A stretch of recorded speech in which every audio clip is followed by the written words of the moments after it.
Bases dropped from a new round of SDH AM. John, hear you there. And greetings once again from Macon. And this is day 2 of our Macon Madness. Let me fix the headroom here. And it'll be today and tomorrow. The Macon Madness continues for another couple of days. And it is basketball championships for me here in Middle Georgia. So it is, I think, 1 o'clock is when things kick off, and we will have all of that for you on all of the GPBs. And so we'll have that there for the next couple days, Thursday, Friday, Saturday. Today is Thursday, isn't it? So we'll get into that and a couple of other things for you this morning. So here is the rundown for the day. Here in the early part, we'll kind of do the review and the preview and what to watch and all the things and gossip, rumor, and innuendo. 9:30, Senior VP and Chief Business Officer of Atlanta United Skate, Noftsinger, is going to join us because there's like 98 different things that I've got to talk to her about. Everything from me going broke to really cool legacy stuff that we're getting into. And there's some other things involving season ticket holder notifications and really cool opportunities there as well. So we'll get into that with Skate coming up here at the bottom of the hour. Then hour number 2 is the Power Hour with Nino and Nico. And what that means is that we get to tour the planet and we get to find out what's going on. Obviously, with Nino Damas, we get to find out, okay, here's the deal with that. And with Nino Damas, it is... And, it's like you're running around here and you always kind of forget to do things. And so, all right, so that and that and that. So it's like, man, you're running around. And I will say this. When the sirens go off here in Middle Georgia at like 6:45 this morning, it's a really rude wake-up call. It is a really rude wake-up call. And I guess this is technically opening kickoff brought to us by our friends at Black Pitch Coffee and blackpitchcoffee.com. Now, I don't know how many of you have been watching Weather Channel this morning, but it's already been a long morning in Middle Georgia. And right now it is a long morning in East Georgia. And it is one of those it's one of those opportunities for all of us to be reminded who's in charge. The sirens went off this morning at like 6:45, and then that meant that you turned on the local weather, and you just see the squall line coming through, and the sirens didn't go off. I mean, the sirens didn't stop for a good 45 minutes. And in larger metropolitan areas, we have them occasionally. But here in Middle Georgia, where I am in a hotel room in Macon, it is, part and parcel for the course. So this morning, we got the rude awakening, and we were reminded who is, in fact, in charge, and that is Mother Nature. So obviously, we're keeping an eye on everything here, keeping an eye on our friends in East Georgia, and as it drifts over into toward the coast and into South Carolina. Obviously, we're keeping an eye on all of our friends there today, so keep an eye out for them as well. Schools are opening late. Some of the schools that are attached to the championships today are getting this line of storms, and so it'll be part of the plot line as we go today is just how they are. So we'll keep an eye on all of that stuff. But yeah, it was a rude awakening about 6:45 this morning with all of the very, very loud sirens that hit this morning. And so it looks like everything is okay here where we are in downtown Macon.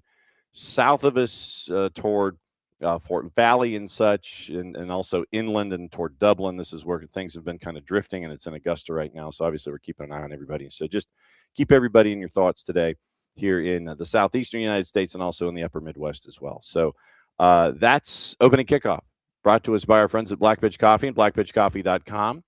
And as always, once again, we get to start your day, and you get to help us navigate through it, as do our friends at Black Pitch Coffee and blackpitchcoffee.com. Rich beans from Brazil and Guatemala.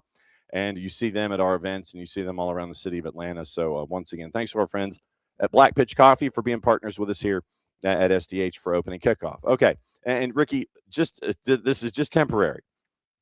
The 9 o'clock is just temporary. It is not a new thing. It's just so I can have a hard out at 11 o'clock, so I can make it to the arena by 11:30, so we can be ready for broadcast at 1 o'clock. It is strictly that. It is not anything else. It is not just me getting a wild hair and just sitting there going, hey, let's do this. No, this is strictly having to do with just having a hard out at 11 o'clock so I can time things so I can get to the arena in time for us to be on the air at 1 o'clock. So, Ricky, Weather Channel app said the high is 60. Apple says high of 70. Google Speaker said it's 55. So let's see. You're supposed to do the mean, I think, with this. So 130 and is 185 divided by 3. So I'd go low 60s. Just to be right there in the middle, say low 60s. You'll be all right. David, just be safe getting down here. And tomorrow is going to be the day where it's going to be just absolutely crazy, because you have two teams that are local, and they're going to be the 1 o'clock and the 3 o'clock. And literally, we'll talk about it probably tomorrow for opening kickoff. But if you're not here early tomorrow at the Macon Coliseum, you're not going to get here till dinner time. You're not going to get in. You've got Southwest Macon playing, and then before that, East Lawrence. They're just going to come down the road, and it's the first time ever for East Lawrence chasing a title. Southwest Macon last year, when we had a Macon-based school here at the Macon Coliseum, they had to have the fire marshal tell everybody to turn around and go. That's how bad it was. Or I mean, from a perspective of, people, place was overrun. They had maxed the place out. And so that's going to be tomorrow. Should be great crowds again today, especially coming from South Georgia. Anything I missed from Atlanta that I need to bring? Let's see. David, I think I'm good, because I actually packed for being here.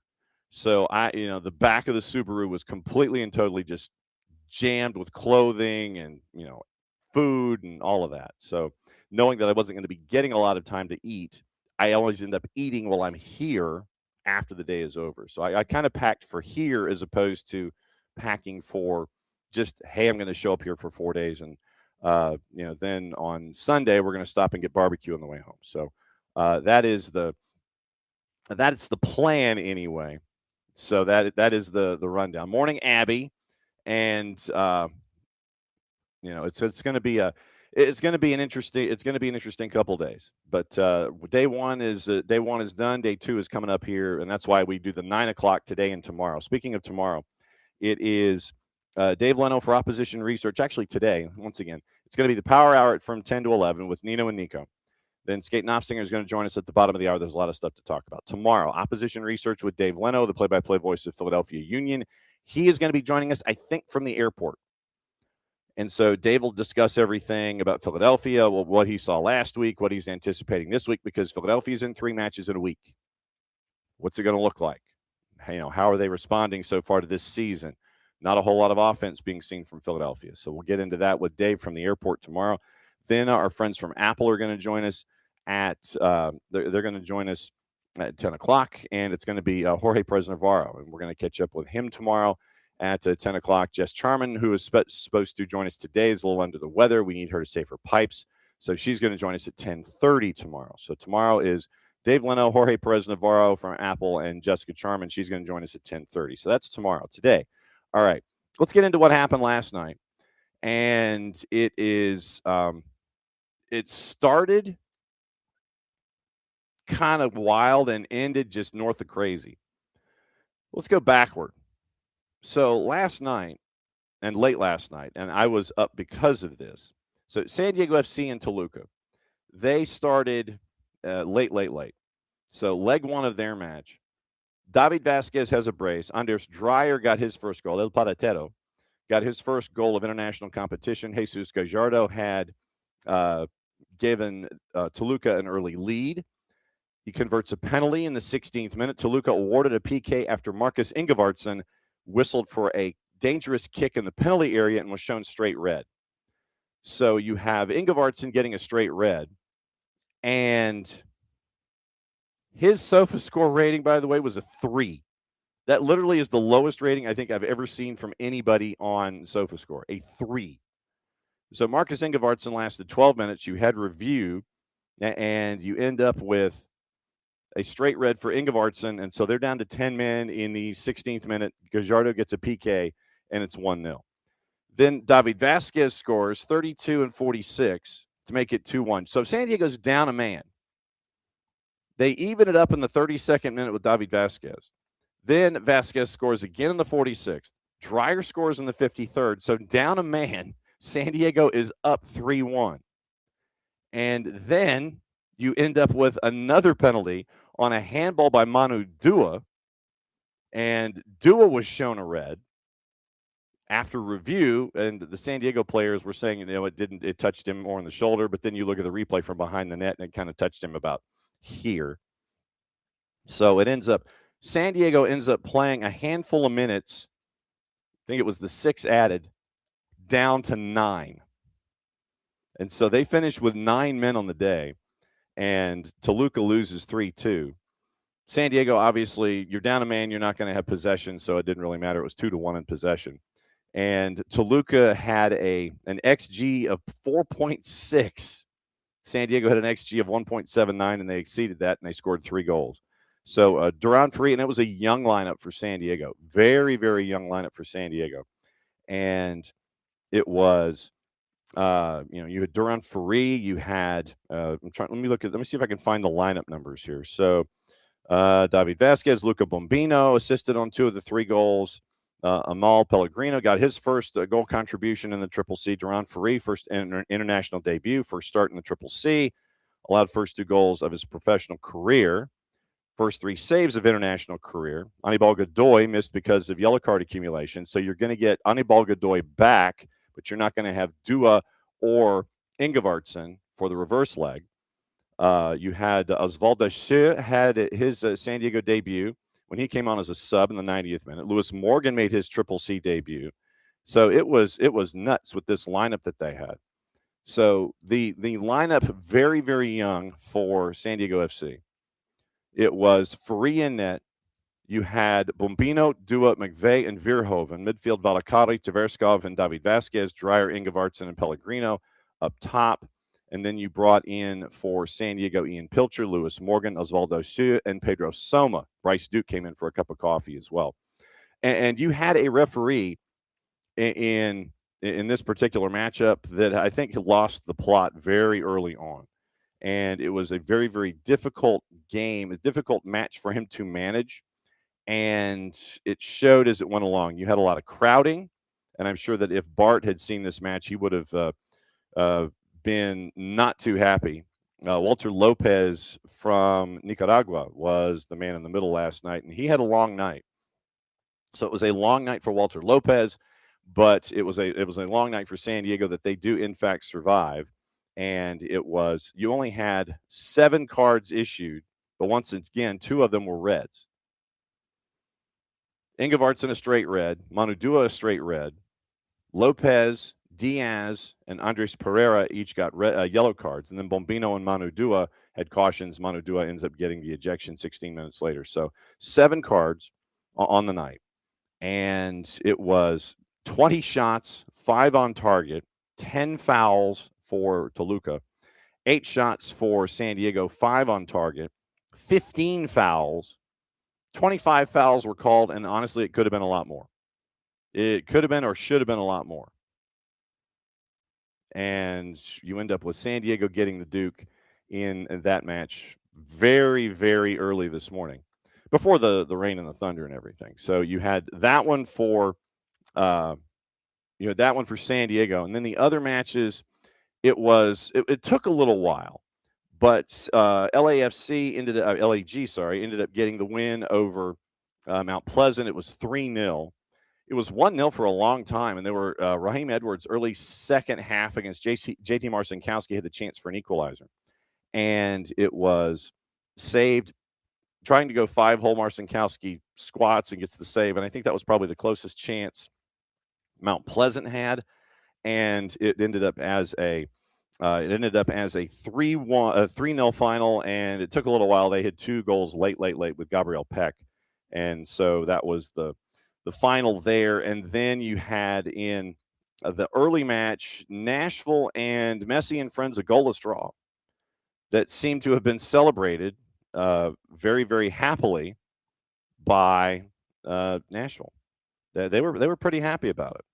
And it's like, they held, the way that it was phrased, it's like they held Messi and Friends to a draw. And so they made that point on social media. So that was, let's suffice to say, that was an interesting phraseology. And I'm trying to see if CONCACAF is in this particular setup or if it's in something else. I'm going to have to probably go someplace else to kind of, they go world. It's like, why is the world under E? Everybody? I have no idea. So I'm trying to sit here and sift through the CONCACAF Champions Cup. Okay, here we go. So last night, just to go through the numbers, and we had showed you that it was something of a decided favorite for Messi and Friends, and then by the time it went to before it went to kick, it finished up with both of them being at a plus 150. Draw was a plus 280, goalless draw. Now the Galaxy finished up at a minus 33. They end up winning 3-0. San Diego was a dog at home by the time it kicked. That flipped. So they were a dog at home and a plus 200, and they end up getting the win 3-2. So interesting day in CONCACAF, and it showed. So San Diego survives, and now they get to turn around. Everybody survives, and they're going to end up playing 3 matches in a week. So we'll see what happens there with all of those folks. We'll get into the gossip, rumor, and innuendo, and what to watch, and all the things coming up here in a bit. Today, we'll go ahead and do the previewy stuff. Let's get into what to watch, because I don't know how much time I'm going to have on the back end to discuss. But what to watch, where to watch it, how to watch it. We'll go over the juice boxes in a little bit for the activity that's going on later today. So I want to go here. I want to go here. It's like just take me where I want to go. That's all I want. That's all I want. So the soccer on the tube today, and I've already subscribed, people. It doesn't remind me. It doesn't recognize me on all of the devices, and so this is turning into a pain. This is absolutely turning into a pain. So it might take a little bit here. So hang on just a second. I beg your forbearance, because I'm trying to juggle about 19 different things here this morning. So, okay. So let's open a new tab and go to our second device and go ahead and lay it all out. Okay. So now, soccer today. We have the Triple C, the final 2 matches. Cincinnati and Tigres at 8, Vancouver and Seattle. You've got Cascadia at 10 o'clock. We'll get into that with Niko Moreno coming up at the last half hour of the show. Europa League is going on today. We'll have those juice boxes for you. Bologna-Roma at 1:45. Forest and Midtjylland is at 4 o'clock on 2NA. And they are simulcasting the Champions Cup matches at 8 and 10. Unimas has Europa League, Nottingham Forest and Midtjylland. The Plus had very, very early this morning Brisbane and Western Sydney. Paramount Plus has all 8 of your Europa League matches and all 8 of your Conference League matches, half of them at 1:45, half of them at 4 o'clock. Find a Golazo show. That's the only way you're going to be able to keep up. On the women's side, Copa de la Reina is at 4, Badalona and Barcelona on ESPN Deportes. Peacock has the USL Super League at 7 with DC and Dallas. A-League was early this morning with Newcastle and Sydney, which was part of Picks of the Week, as well as Adelaide and Perth. And so that was stuff to look at for the 2 of them. So let's go ahead and see if we can get the juice boxes squared away for Europa League today and for Europa Conference League now that we're thinking about it. So Europa League today, and it is 4 at 1:45. AS Roma favored at Bologna at a plus 145. Villa favored at Lille at a plus 129. Betis favored at Panathinaikos at a plus 104. Porto is a dog at Stuttgart at a minus 102. Celta de Vigo at 4 o'clock, plus 104, hosting Lyon at a plus 275. Ferencvaros is a dog at home to Braga at a plus 137. Genk and Freiburg. Genka plus 163. Freiburg was a plus 175. And Forest is a minus 189. Big favorite at home against Midtjylland at a plus 475. So that is Europa League at 145 and 4. So if we go into Conference League at 145 and 4 o'clock, it is AZ Alkmaar favored at home against Sparta Prague at a minus 114. Lech Poznan favored slightly at home against Shakhtar at a plus 150. Shakhtar's a plus 170. Rijeka is a dog at home to Strasbourg, who's a minus 125. Rijeka, big underdog at a plus 320. Samsunspor, a big dog to Rayo Vallecano at home. Rayo Vallecano's a plus 110. Samsunspor's a plus 275. 4 o'clockers. AEK Athens is a minus 161 on the road at Celje. Crystal Palace, a big favorite. Keep an eye on this one for Oliver Glasner. Crystal Palace minus 435 hosting Larnaca at a plus 1,200. Fiorentina minus 111 at home to Raków Czestochowa out of the Polish League at plus 309. And Sigma Olomouc, a big dog to Mainz at a minus 137. Sigma is a plus 375. So that is that's your numbers with Conference League today. Let's get into, let me see, do I go everywhere? What was it, E for the everything else? So, of course, I'm sitting here and I'm looking and I'm trying to go North and Central America, and it doesn't give me the E anymore. It just kind of gives me everything else in alphabetical order. Okay, so Champions Cup numbers. It is Cincinnati is a slight underdog at home to Tigres at a plus 170. Tigres is a plus 163. Vancouver in leg one, favored at home to Seattle at a minus 139, and Seattle is a plus 375. So that's the juice boxes for those. And can the chaos from yesterday match the chaos from last night and today and the previous other couple of legs? So we'll have that. We'll have that one for you once again tomorrow, 9 o'clock, and it's just one more day of 9 o'clock. Then the rest we go back to 9:05 when I'm back in the studio and I don't have a hard out or anything like that. We are getting guests lined up for next week as well. It was great to have Matt Brown from Extra Points on yesterday. You can go back and listen to the show in its entirety, or you can go back and listen to the Matt Brown segment on your favorite podcatcher. It is there as well. Sorry we were not able to do Dalton and the Baylor School yesterday.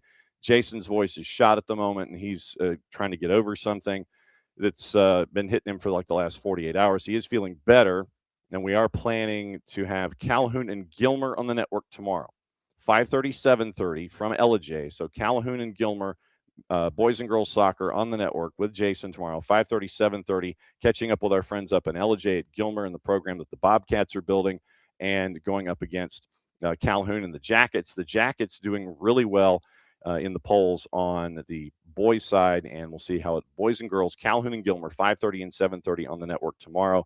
Then that sets everything up for Saturday and Atlanta United and Philadelphia. And then on Sunday, it's the twos in Athens hosting Huntsville City. We'll have that one for you on the network as well. Kickoff a little after 7 o'clock, pregame at 6:30. Maddie and Jason will be in Athens for that one. I will be in the Atlanta studio coming back from here to let you know what else is going on around MLS Next Pro, and we will break all of that down for you. So it's a busy week/weekend for all of us here on the network, and so it's always going to be fun to look at how things are continuing to grow and evolve here on the network. So let me go over some of the other stuff that you might have missed. And once again, the teams in the Premier League, they got some work to do. Chelsea, so 3-0 Real Madrid over Manchester City yesterday. Didn't even seem that close. And so 5-2, Chelsea blown out by PSG. Barcola, Dembele, Vitinha, and Kvaratskhelia, they all scored. And so Chelsea, once again, losing 5-2. Arsenal, a draw 1-1 with Bayer Leverkusen. And so Bodo Glimt then takes care of business with Sporting Lisbon, 3-0 north of the Arctic Circle. And so that they were on a plus side favorite. I couldn't have messed that one up, I don't think. So Bodo Glimt ended up as a favorite, but they were both on the plus side. You would have made some juice boxes if you'd gone with Bodo Glimt yesterday. So Bodo Glimt winning in their first leg by plenty. They're up by 3.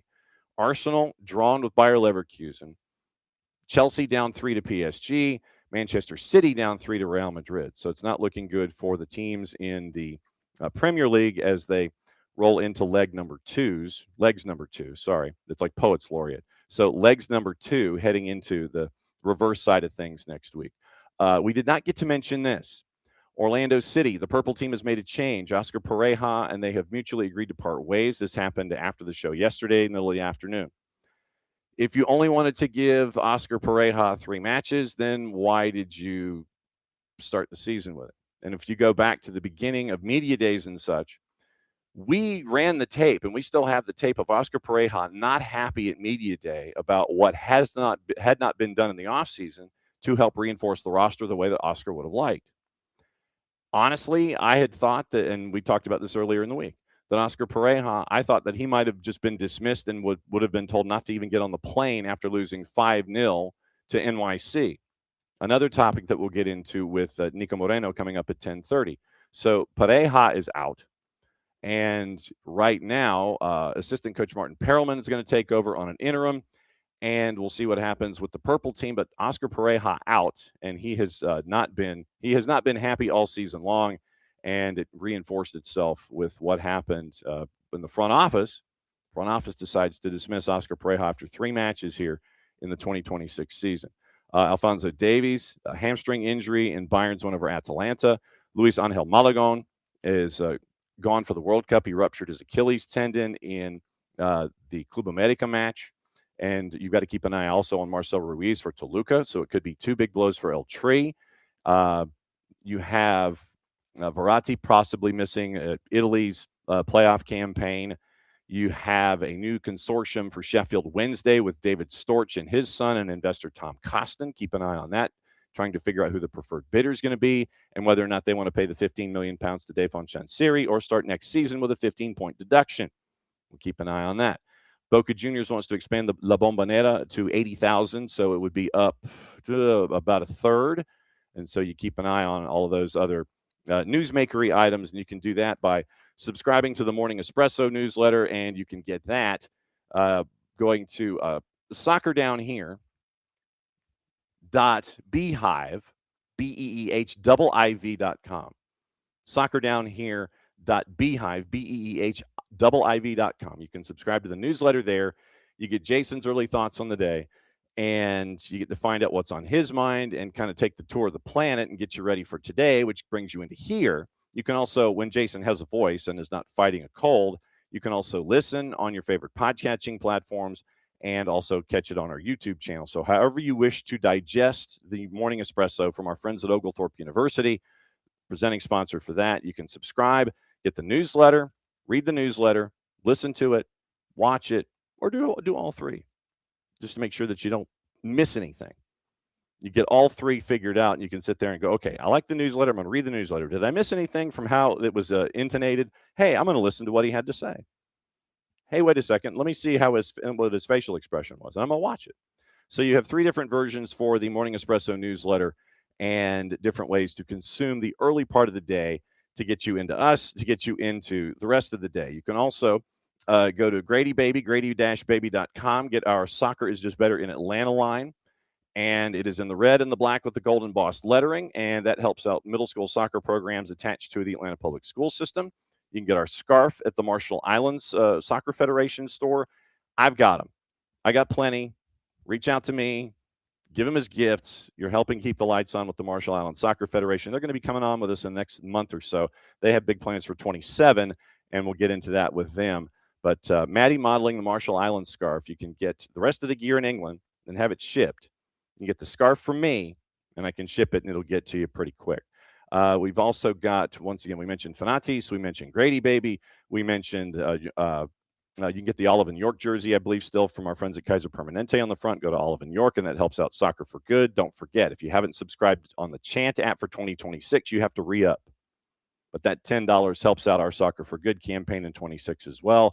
So a lot of different ways that you can consume all the information, a lot of different ways that you can be a part of the conversation every single time out when it comes to everything in the world of soccer here at SDH. And we can't thank all of y'all enough for being a part of everything here as we have continued to grow here in 2026. And it's been really cool to see how things have, in fact, just exploded. And we got y'all to thank. Because it's crazy to sit there and think that 10 years, this is our 10th season of doing this, and we have gone to this point, and expanded to where we are. And like I said, we couldn't have done it without you. And we are incredibly blessed and grateful that you have come along with this ride with us and have been able to sit there and help grow the game as much as you have. And it's like I said, it's going to be really cool to see how things continue to grow here, because we're like 90 days away from the World Cup. 90, like 3 months. And we'll catch up with Skate Noftsinger about that. And we'll find out some really cool stuff that Atlanta United has attached to what's going on with all of that. 9:30. And I'm gonna bring in somebody who, and when I get to see her, since she is flying around at like 9,000 miles an hour on a game day, I get to see that she's wearing the gear, and I'm sitting there going, I've got to get that now too, and it's just out of control. Skate Noftsinger, SVP and CBO of Atlanta United, dropping by on a Thursday. See there, look, now you're sporting the gear, Skate. I see it. What's around the neck today? Well, United We Dream sneak peek with the Dream collab that we've got dropping. So it's just a little tease. Yes, and so what you're basically saying is, and I don't have my wallet here handy, but the Amex is going to be smoking. Is that what you're telling me? I'd say between this and the what is it 96-26 collection that launched, was that 2 weeks ago? Yes. Or the jackets and the T-shirts and the hats that dropped, between that and between this one, it's pretty fire. Yes. So since you mentioned that, let's get into 96-26 here for a second. And yes, proper hydration for guests. Yes, that is always important. It's hot chocolate. If I drink coffee, I'm way too. Well, and you see how I'm here with the So I got mine.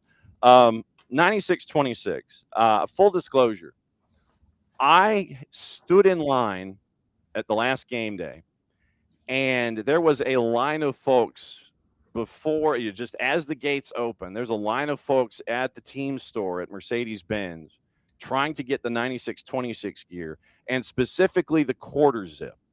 Yeah.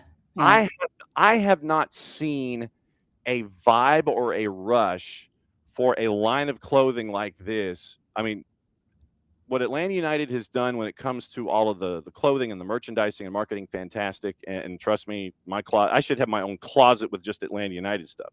The 96-26 rush really seems to have hit a note on a lot of different levels. What has it been like for you and everyone there in the front office to see, from genesis of an idea to the demand, which is hard to keep up with at this point? What has it been like to see the 96-26 get to where it is when it comes to demand and everything? Right. Well, I think, to me, the most, special part, or the part that brings us the most joy from a front office perspective, is, in a sense, we didn't have anything to do with 1996.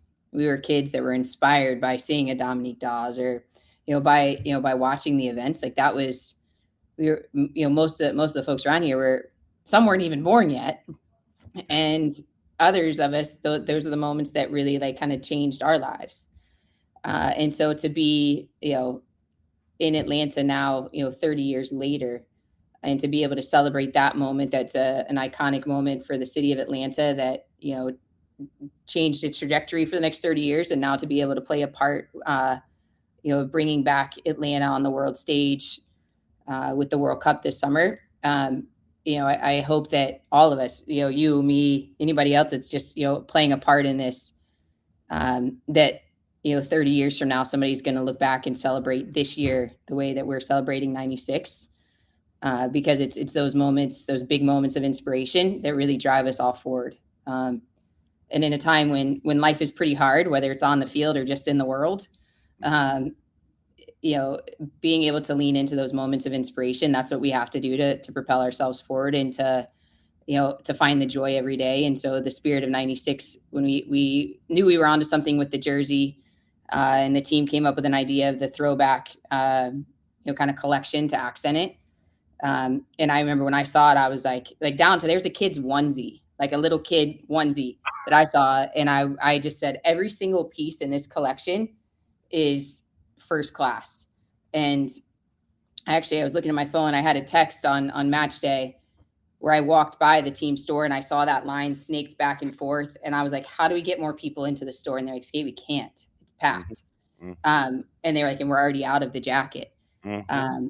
Which I think, for us, could we look at another time to try to, are we able to resupply on that jacket? I know that those conversations are happening because if it's something that, brings a fan joy, you want to try to be able to fulfill that. So it's been a pretty awesome thing to see. But I think when we've talked about internally, how do we go out and kind of reintroduce ourselves to the city of Atlanta? Because things haven't been easy the last couple of years. They haven't been. Right. And so that reintroduction and being able to do it in such an authentic way, to see the excitement on people's faces that goes well beyond, your on field and what's happening there. It's why you do what you do. Now, don't get me wrong.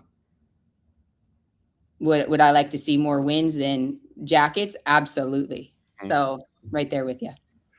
How far back were the thoughts of the 96-26 line? How far back a discussion was it to sit there and say, yeah, let's do this? And you go from the genesis of the idea to the development to the release. How far back a process are we talking here? Right. So I was with the club 2015 to, the start of 2020. And I know that, the late 2019 timeframe, we were trying to figure out when would the right point be to celebrate, 1996, because we knew that was an iconic moment. Mm-hmm. But when will that also align with the club? And as, there was World Cup stuff going on then. And I remember it being on the radar in 2019, 2020. And so, you really started that creation process with Adidas, the end of 2023, the start of 2024. So that's been in the works for a long time.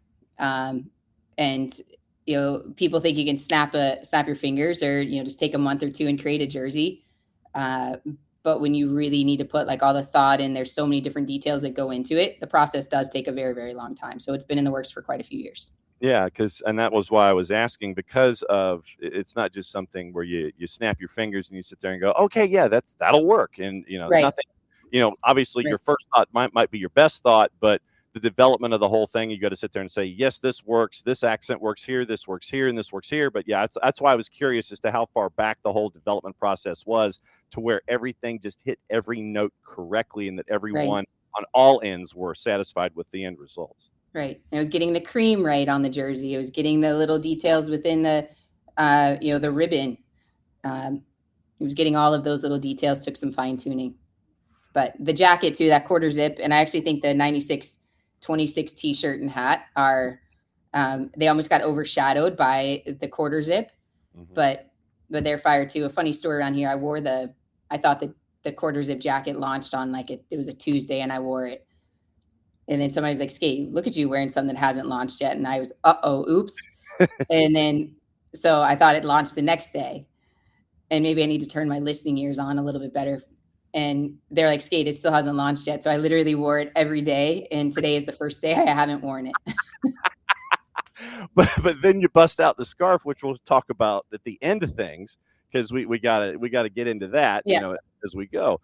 You mentioned a lot of stuff going on where you're trying to be in touch with the season ticket holders and the founding members and things like that. There's some really cool stuff going on where match 18 for season ticket holders, there was a recent note on that, which I thought was a nice addition to make a particular match number 18 when it comes to the season ticket holders. I thought this was cool too. Right. So match 18 is coming up for the U.S. men's national team versus Belgium. Part of it, when we looked at, had that vision of Atlanta becoming the epicenter of soccer in North America back, 2014, 2015 timeframe.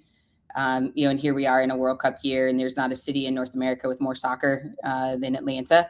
And you've got, we've welcomed the U.S. Soccer Federation. It's the first time they've had their soccer side and front office side together under one roof. Now that opens in, I think May, but the fact that they're out here and this is now their home too, it was all right. Let's go out on a limb here, and really weave everything together, because at the end of the day, when a country plays, this is the only sport in the world that when a country plays, you literally put down your club feelings and you cheer for whatever country it is that, where you're from or who you love. And so, to be able to lean in, we know that the U.S. national team, for the group play is out on the West Coast. So we started the conversations a while back with U.S. Soccer saying, hey, how could we do this? How could we actually bring that excitement of the U.S. national team, welcome them here to Atlanta, but we're also sending them off into the World Cup. So it's a welcome and send off at the same time. So with the Belgium match, and that being the 18th match, I think it was a pleasant surprise. And it was something different for our season ticket holders. And I think it just goes to show that, just because you've done things the same way for so long doesn't mean you should always do them that way, and continuing to think and listen to what makes people tick. It's good to surprise people. When you have an idea like this, I mean, is it something that literally hits you maybe in the middle of the night sometimes, or is it something that's an evolving process and something kind of hits you and it's like, oh, that's a good idea, you put a bookmark in it and put it to the side? When you have brainstorms, do they mainly happen for you when you least expect it, or does it come and happen organically during a work day where you're sitting there and it's like, oh yeah, that's an idea, and you put a bookmark in it? When do brainstorms happen for you most? When do brainstorms happen? I think brainstorms happen as much as I will say brainstorms used to happen probably a lot more often. I have a very young child, so there's a whole lot of Frozen and a whole lot of other things going on at home now. Needless to say, though, ideas pop in your head all the time. And whether it's whiteboards or sticky notes, or if you saw the piles of paper where I just jot things down. And we really encourage everybody around here to do that as well, too. And we actually go through, when fans are sending in emails and there's inbound stuff to our service team, they are generally printing them out, and we ask them to bring in and, hey, read out something that might, could be a good idea. And again, you may have 100 ideas and one actually sticks. But I actually remember when the Belgium one happened, we were chatting with U.S. Soccer just about, and again, this happened a while ago. So we're talking about them getting settled here, the movement of folks from one place to the other. And we were talking about the send off for the World Cup. It just kind of popped in my head, and I knew what they were trying to, we're trying to get a game here in Atlanta. And it was like, wait a minute, why don't we try to do something together? And I think at first people looked at me like, that'll never work. We can't figure that out. And we did. And so, couldn't be more exciting. Like I said, just because either something has always been done doesn't mean you should always do it. And so if something hasn't been done doesn't mean you shouldn't do it. It's just, look into it. And like I said, there could be 100 ideas, and only one sticks, but you go after that one. So we got them everywhere. Like, it's crazy around here. Crazy. Well, I mean, you mentioned that it's the old Gretzky adage. It's what is it? 100% of the shots you don't take don't go in. Right. And you have that kind of an idea, and once again you see how it develops, and I'm looking forward to seeing what the response is going to be and what the crowd's going to be like for these matchups coming up here at the end of the month, including that. But beyond that, it's still crazy to think that we are 90 days ish away from the world coming to this hemisphere and coming to Atlanta and seeing all of these matches and being a part of this thing, this cup that the world is chasing. And something else that's really cool involving founding members that I thought was a nice addition to all of this thought process too. They got to check their inbox on something, which I thought was really cool too. You just surprised me with that. I rolled out yesterday. So one of the things we've heard loud and clear from our fans and the people of Atlanta is they all want the opportunity to try to go and see a World Cup match at Mercedes-Benz Stadium or Atlanta Stadium during the World Cup. And unfortunately, it's not something, even though it's our building, you don't control that. It's FIFA driven, and we were very patient, had lots of dialogue, lots of conversation. And, sometimes it's like the tortoise and the hare. If we had sprinted to try to get something done, we probably wouldn't, but it was slow and steady conversation and dialogue. And then it just happened very, very quickly where we were able to secure, a set number of tickets and went out to our founding members. And I wish we could have had like a camera pop in to see people's reaction, because there had been nothing. Because we were very clear of like, we don't know what we can do. We don't think we can do anything. And it's better to set that bar there and then be able to surprise people than promise it and not be able to deliver. And, to get that, even me as a founding member, I'm still a founding member. I even checked my own email. I actually texted our ticket person last night at like 5:30. I said, has the email gone out? I haven't seen it yet, because I want to do it. But we were able to send it out to all the founding members, where they were able to, we're taking, their inquiries, and you have to fill out a form to try to figure out how we can try to get some inventory moved around in order to meet those requests. And it's not like we have an unlimited supply by any means, but the fact we were able to essentially have our own lottery for our founding members is around the World Cup, and to give them the opportunity to come in, because it's not easy. I don't know if you've gotten in one of the other FIFA lotteries. I haven't. It's not easy. So the fact that we were able to do that, and we listened, and we knew that was the moment that I heard, hey, we might have an opportunity to do X, Y, and Z. I said, we're going to go get as many as we can. I don't care how much we got to put up on the table to do this. We got to make sure that our people have the opportunity to get them. And they're like, you sure they're going to go? I go, they'll go. Like, they're going to go. So that rolled out yesterday, and you got to turn in your form by, I think it's Monday. But you got to complete it. And if you miss the deadline, you miss the deadline. But I couldn't be more excited that we do have a pretty good allotment to try to take care of those founding members that have interest in going to matches. Someone actually came to you and said, do you think this is going to go? They were like, they raised their eyebrow that I don't know if this is going to go. I'm not gonna lie, it's a big number that you take on from a liability perspective. And so it's a lot to sit on. And I said, hey, look, we've got people that this is a once in a lifetime opportunity. Last time the World Cup was here, the men's World Cup was in the US. People still talk about that moment, and the fact that we've got it here in Atlanta, and 10 years ago, and nobody thought we'd be where we are today. And here we are, the epicenter of soccer in North America. It would be like almost a disservice to the people of Atlanta that helped build this and helped even put Atlanta on the map to have the World Cup here, to not be able to get them the opportunity. I would have been deflated myself. So yes, I think, once everybody got through the fear of, oh my gosh, look at all the liability we're taking on, it was, hey, we're doing the right thing, and we'll be okay. You mentioned doing the right thing. And this is one of the other things I wanted to discuss with you this morning is, right now you've cleared a magic number of 50 when it comes to the pitches that are being ID'd and funded for the legacy project here with Atlanta United, as you're trying to get to 100, but you're at 52 now that have been ID'd and cleared. What's it like to pass that kind of a milestone? And it's not just something that is within the perimeter of Atlanta. It is, you're out, you're like in Irwin County, and you're out and really making this outreach. What's it like to clear 50, and not just clear 50 inside Atlanta proper, but really make that reach in the state of Georgia that you were looking to off the top? Right. So before I answer that question, you got to think back to when, the idea and concept of GA 100 really started, 2017, 2018. Right.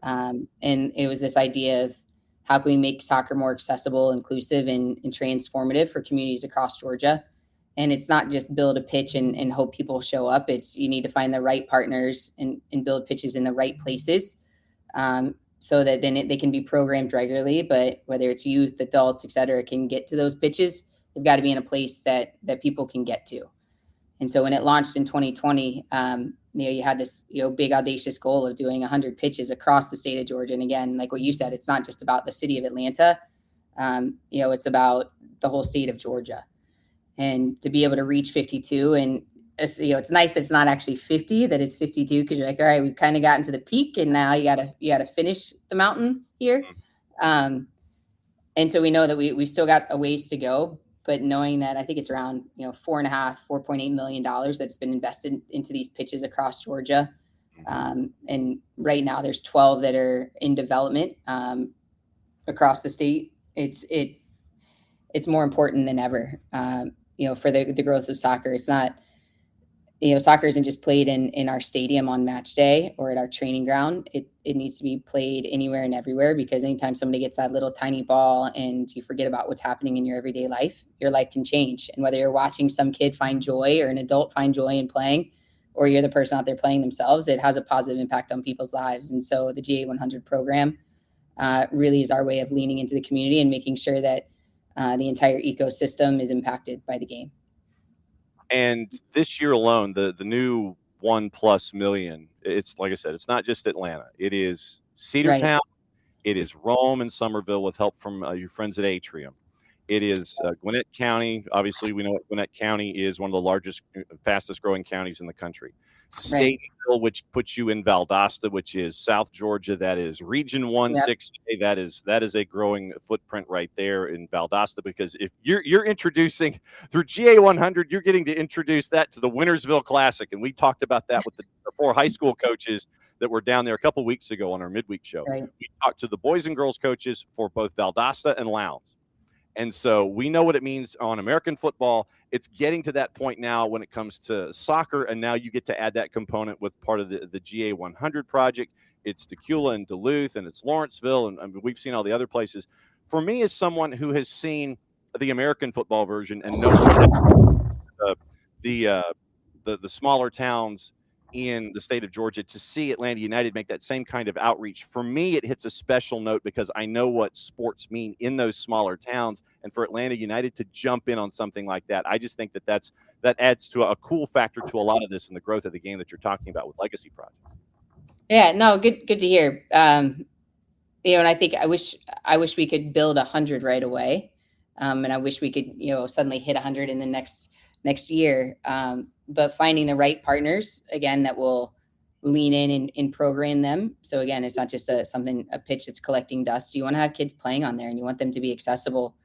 I'd like to say 24 hours a day. That's probably not realistic, but if you can have them program, even 12 hours a day, that would be ideal, because we know the power of sport, whether you're in a small town or in an urban area, it does have the power to change your life. And being able to play a very, very small part in someone's life. Having Arthur Blank behind us and really being he was the guy that had the vision back in the day. And we're so lucky that he has the resources, and he has the commitment, and he has the values of giving back. So, we're in a very lucky position. There's no other, club in MLS that's ever gone out and done something this big and bold. And so hopefully in a couple of years, we'll be sitting down chatting with you when we hit 100. Hey, look, you can chat with me anytime. You hit a number, you hit 53. You can come in. Yeah. You got the garage door opener and the key. Where the key is under the mat. You can come in anytime. One more thing, because I know that you're incredibly busy, and trying to catch you at times is like trying to grab a comet by the tail and hang on. And I can't thank you enough for. Look, it's like trying to catch water through an open hand or grab a comet by the tail. That's just, I know. Comet by the tail. That's a new one. I'm going to use that today. I'm going to try to use that at least once today. Go for it. That is yours. The other thing is that scarf around your neck. And since you flashed it from the beginning, and we have seen on social media that there are 2 franchises that might be coming together in a collab, as the kids say. It's, if I'm not mistaken, it is 7 minutes from now? Is that correct? Is that 7 minutes from now? If we're both good at mathing, I think it's 7 minutes from now. It's 10 a.m. today. It should drop. The United We Dream collab, that's a crossover with us and Atlanta Dream. And while it's launching during Women's History Month, the collab is really showcases our commitment to elevating women, giving visibility to women, and giving opportunity to women year round. And so this isn't something, it just happens to be launching during Women's History Month, but we'll continue to celebrate and move the needle forward throughout the year. But there's a number of again, I don't know what water they were drinking between this and the Spirit of 96 collection, and then what is it, 96-26 collection? It's another one. So you'll earn some airline miles or whatever points it is on a credit card. But those things will drop, and then there's a ticket pack that goes alongside of it as well that comes with a Women Making Impact panel that's before the match on Saturday. Where you've got some female leaders from around the city, the Dream, Atlanta United, as well as the city, leaning in and doing a Q&A with some folks prior to the match. So to be able to do it with the Dream, it's a fun place to go see a game too. I've been a few times. I've taken my daughter. It's a fun atmosphere as well. But to be able to lean in and do something special with them, hopefully it's the first of many. No doubt. And so keep an eye out on your socials. If you have not subscribed or hit the like buttons and things like that, make sure that you set your notifications in 6 minutes, because I think you and I can math up to 6. Yeah, higher than that's hard. 6. Yeah. And so 52 though. We said 52. I don't know how we got there, but we did 52. Strong. I love it. So please know that anytime that you want to come on and talk about things and update things, we've had you on in the past. We've done remotes with you in the past with me and Jason and things like that. But if there's anything that you think folks need to know about, just literally just hit the bat signal, and you can come in and crash at any time. We can talk about everything. And I can't thank you enough, because I know that you're like hyper busy. And to come in on a day like this to talk about everything and tease a collab coming up with the Dream, it's fantastic. Skate, I can't thank you enough. It's always great to see you. And now it's great to see you and talk to you and catch everybody up on stuff. Thank you. No, thank you for having me, and thank you for doing the work that you do too. So if there's anything we can ever do for you guys, you got it. Okay. We'll do. Be good, Skate. We'll see you soon. Okay. All right. Bye. There she goes. SVP and Chief Business Officer of Atlanta United, Skate Noftsinger. And great to be able to catch up with her and find out what's going on in and around the planet when it comes to everything Atlanta United. So to recap, in 20 minutes, we got to talk about the GA 100 project hitting 52. And we mentioned that new grouping that is attached to anything and everything that is there. So the most recent round of the Atlanta United Community Fund and the latest grant recipients, and that you can go to the AUCF, the Atlanta United, the Grant Foundation. You go to Atlanta United's website for more on the AUCF fund.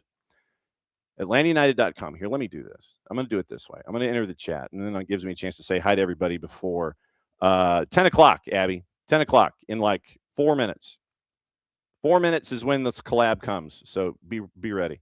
So for anyone that in and around the state that might be interested in the project and applying for grants, there you go. ATLUTD.com/GA100. Go there, because, this is cool and like I was telling Skate, this is cool for me, because when they get to go out into the state of Georgia, and like I said, not just Atlanta proper, not just ITP, OTP, but when they get to go to Rome, when they get to go to Somerville, when they get to go to Valdosta or Statenville, suburban Valdosta, when you're going to Irwin County to see those kinds of things. Like I said, I know what it means to go on a football Friday night.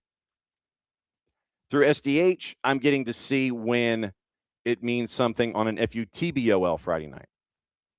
And so for me to be able to see it from one sport and see it apply to another, and have Atlanta United be the activator for that. For me, it's really cool, because, like I said, I've known what it means in these small towns, what it means to roll up on a high school football Friday night. I know what it means. Sidewalks roll up. Last person closes their business at 5:30. Everybody goes to tailgate. 7:30 kickoff, and you're off and running. When you get to add soccer to this mix and introduce it to what's going on through the GA 100 project, I've always thought that this was a really cool initiative. And so if you know anybody in and around the state of Georgia that is, that could really use it, ATLUTD.com/GA100. And if there is anyone that wants to know, we will give heads ups to soccer coaches, and we're trying to get them in like Calhoun and other places like that. If there's a soccer coach that wants to know about these kinds of things, we'll help you through it. Bottom line, we will help you through it. They want to construct 100 mini pitches, and they're now at number 52 that have been cleared and ID'd. So 52 areas have been cleared and ID'd on their way to 100 for the GA 100 project. So we talk about legacies. You've got everything going on with the World Cup coming in like 3 months. The U.S. soccer headquarters, the Arthur M. Blank National Training Center, is in the Southern Crescent. All of the teams that are practicing there, all the teams that are warming up there, all the teams that are getting in their reps are there. Like Trilith, man. It is there. You got the 2 friendlies coming up at the end of the month. You have all of the activity going on with the World Cup here at Atlanta Stadium. Sure. Then you have, after that, you're probably going to have Copa America again at some point. You've got the Women's World Cup in South America for 27. You've got the Women's World Cup coming up in 31, which is going to be here. Do not be surprised if you see a deep enough presence by Atlanta Stadium in 2031 as you are in 2026. It would make sense to me for it to be a little deeper. And we know that that place will sell out. But to see all of this stuff, for me, it's really cool to see Atlanta United, be a part of that footprint and be attached to all that stuff. And so, yeah, what we will do is we will. It's actually 10 o'clock now. So is it out yet? Is it out yet? Is the collab out? We got to figure that out. So yes, I bought the sweatshirt. The sweatshirt, the quarter zip, and I'm probably going to end up going and circling back and getting the T-shirt. The boss has already started. She's already laid the claim to it. We've washed them in delicate. And you know that I'll probably be wearing them at Mercedes-Benz Stadium a lot. The jersey is ridiculous. And getting all of the right tones and the right notes, that to me is the bigger thing as a part of all of this. So that is kind of what we're staring at here. So there's a lot to get into where Atlanta United is concerned and how they're being the steward in the community that they are. Very, very cool. All right, so hang on just a second. Let me check the Twitters before our buddy Nino Torres joins us here coming up in a sec, and we find out what's on Nino Damas's mind. So ATLUTD. So here we go. Atlanta United. I'm following Atlanta United. Is it up? All right, so the PSA is up as of a minute ago. And so, yeah, your promo is up. It's playing. And the United We Dream line is out. Yeah, the T-shirt's pretty strong. And you have the crossover with all of the gear. And, yeah, so it is up. The promo is out. And I'm watching it right now as they are playing both hoops and football.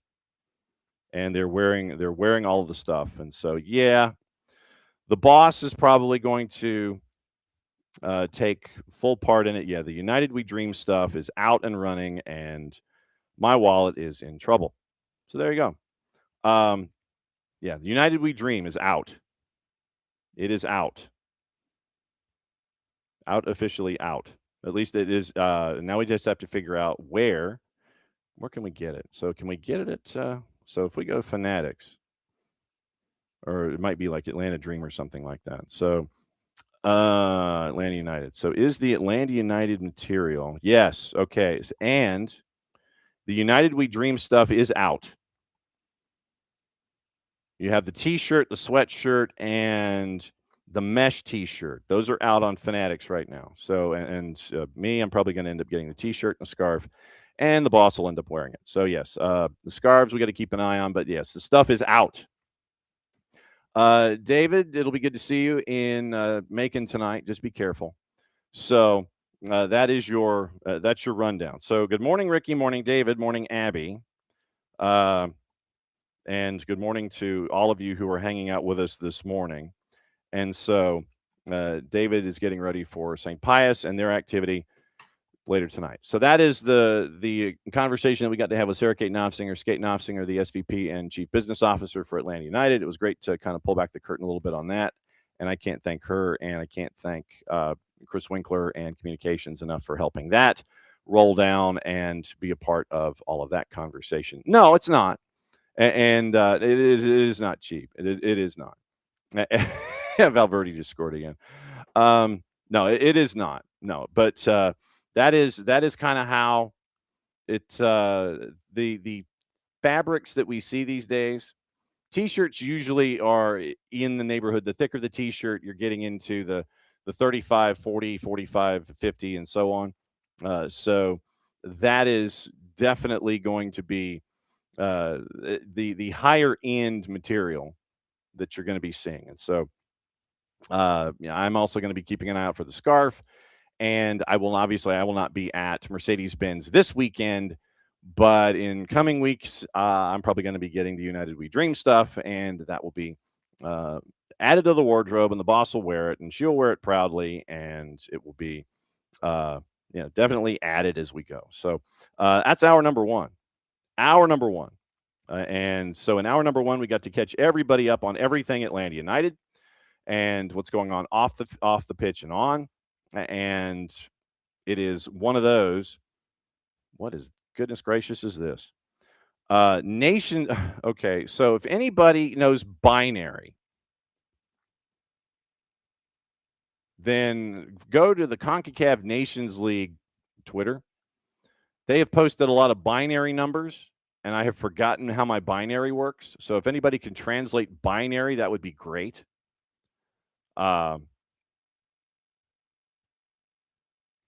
Okay. So it has been translated, and thank you to Red in DC. The dream begins again in September.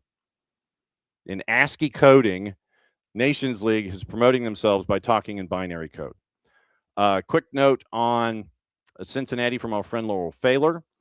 Per reports from Monterrey, Mexico, Tigres was ready to board its flight to Cincinnati today at 12:30, unable to because of airport difficulties caused by the president's visit to the city.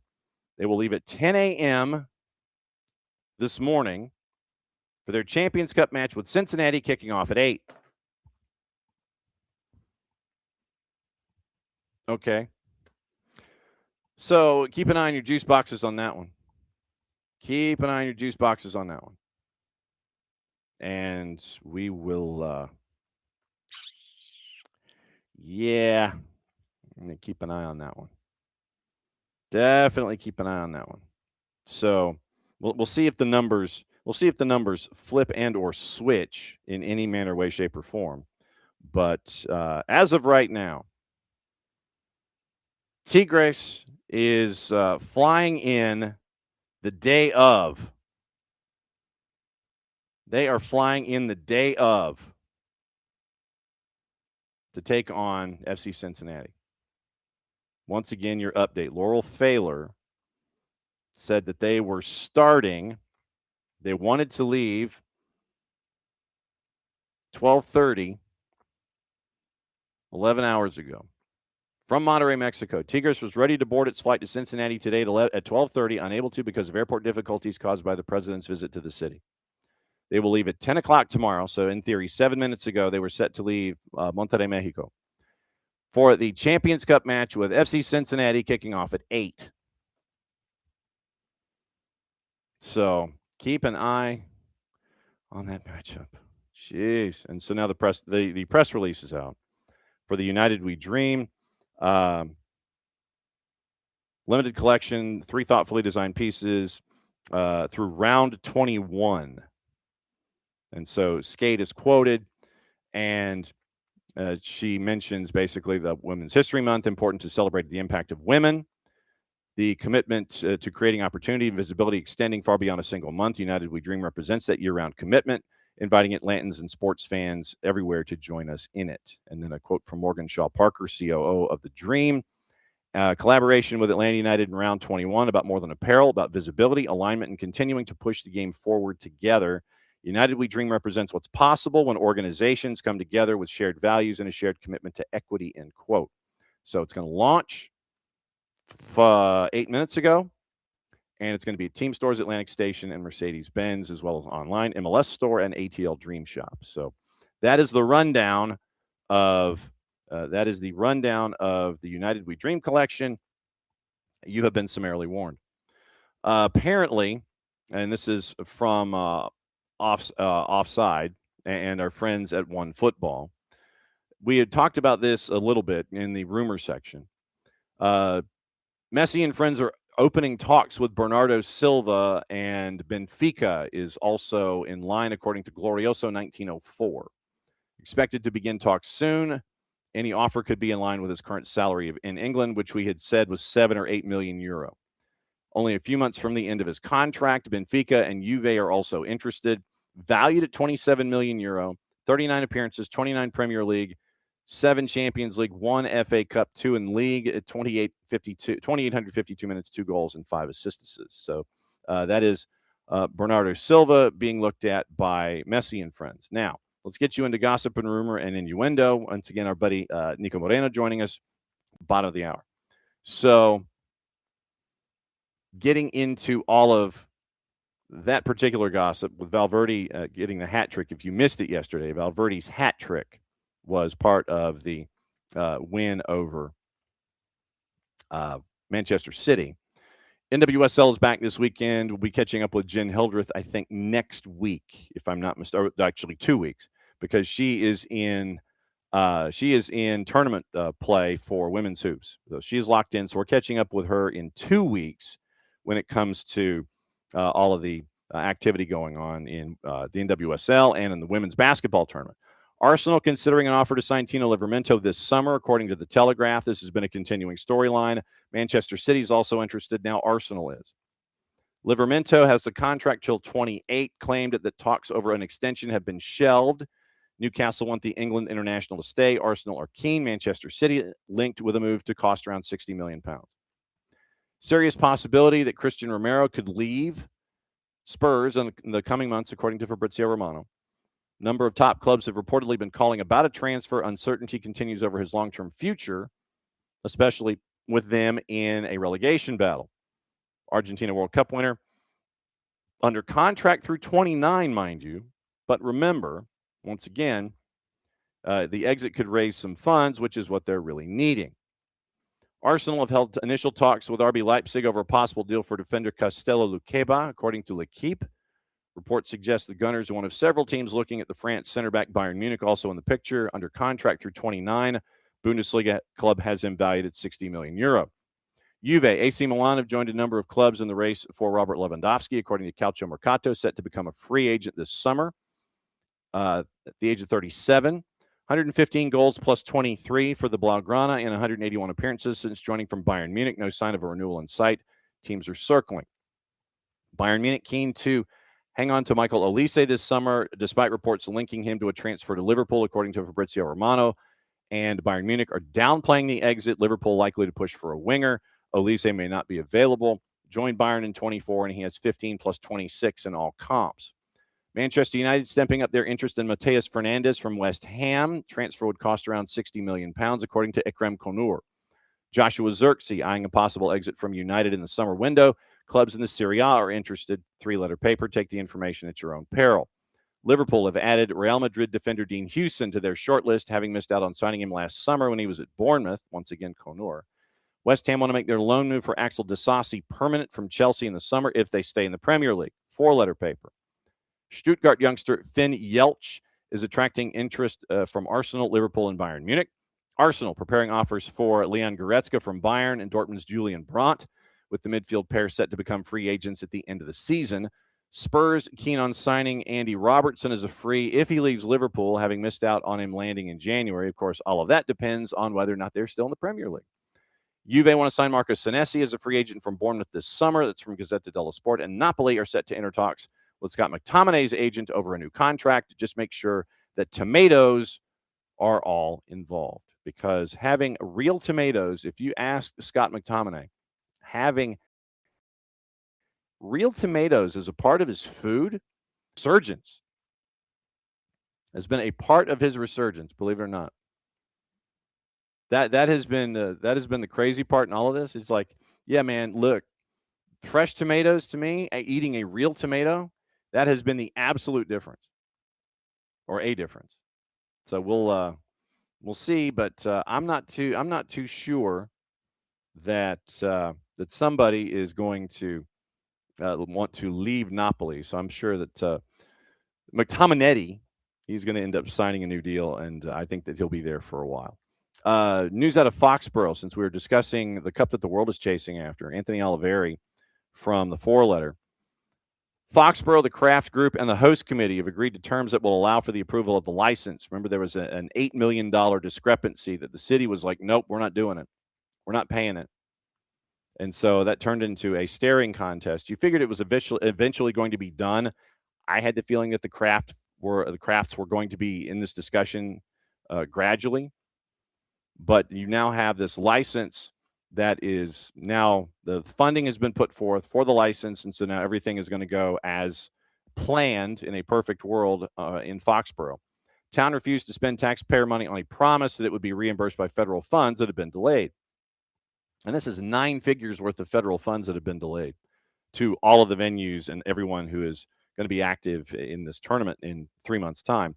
Joint statement by the town, the host committee, and a company headed by Robert Kraft. All parties, quote, have reached an understanding collectively that will allow the town host committee to iron out details of the agreement. That leads to FIFA's license approval at the Foxborough's select meeting on March 17, which had been set as the final deadline 5 days from now. So the statement reads that the town of Foxborough will not incur any cost or financial burden related to the FIFA World Cup, with Boston Soccer 26 providing advanced funding for security-related capital expenditures and the full extent of deployment that public safety officials have determined is needed to execute the event, with Kraft Sports and Entertainment's backing. And then statement thanked several folks, including the governor of the state of Massachusetts.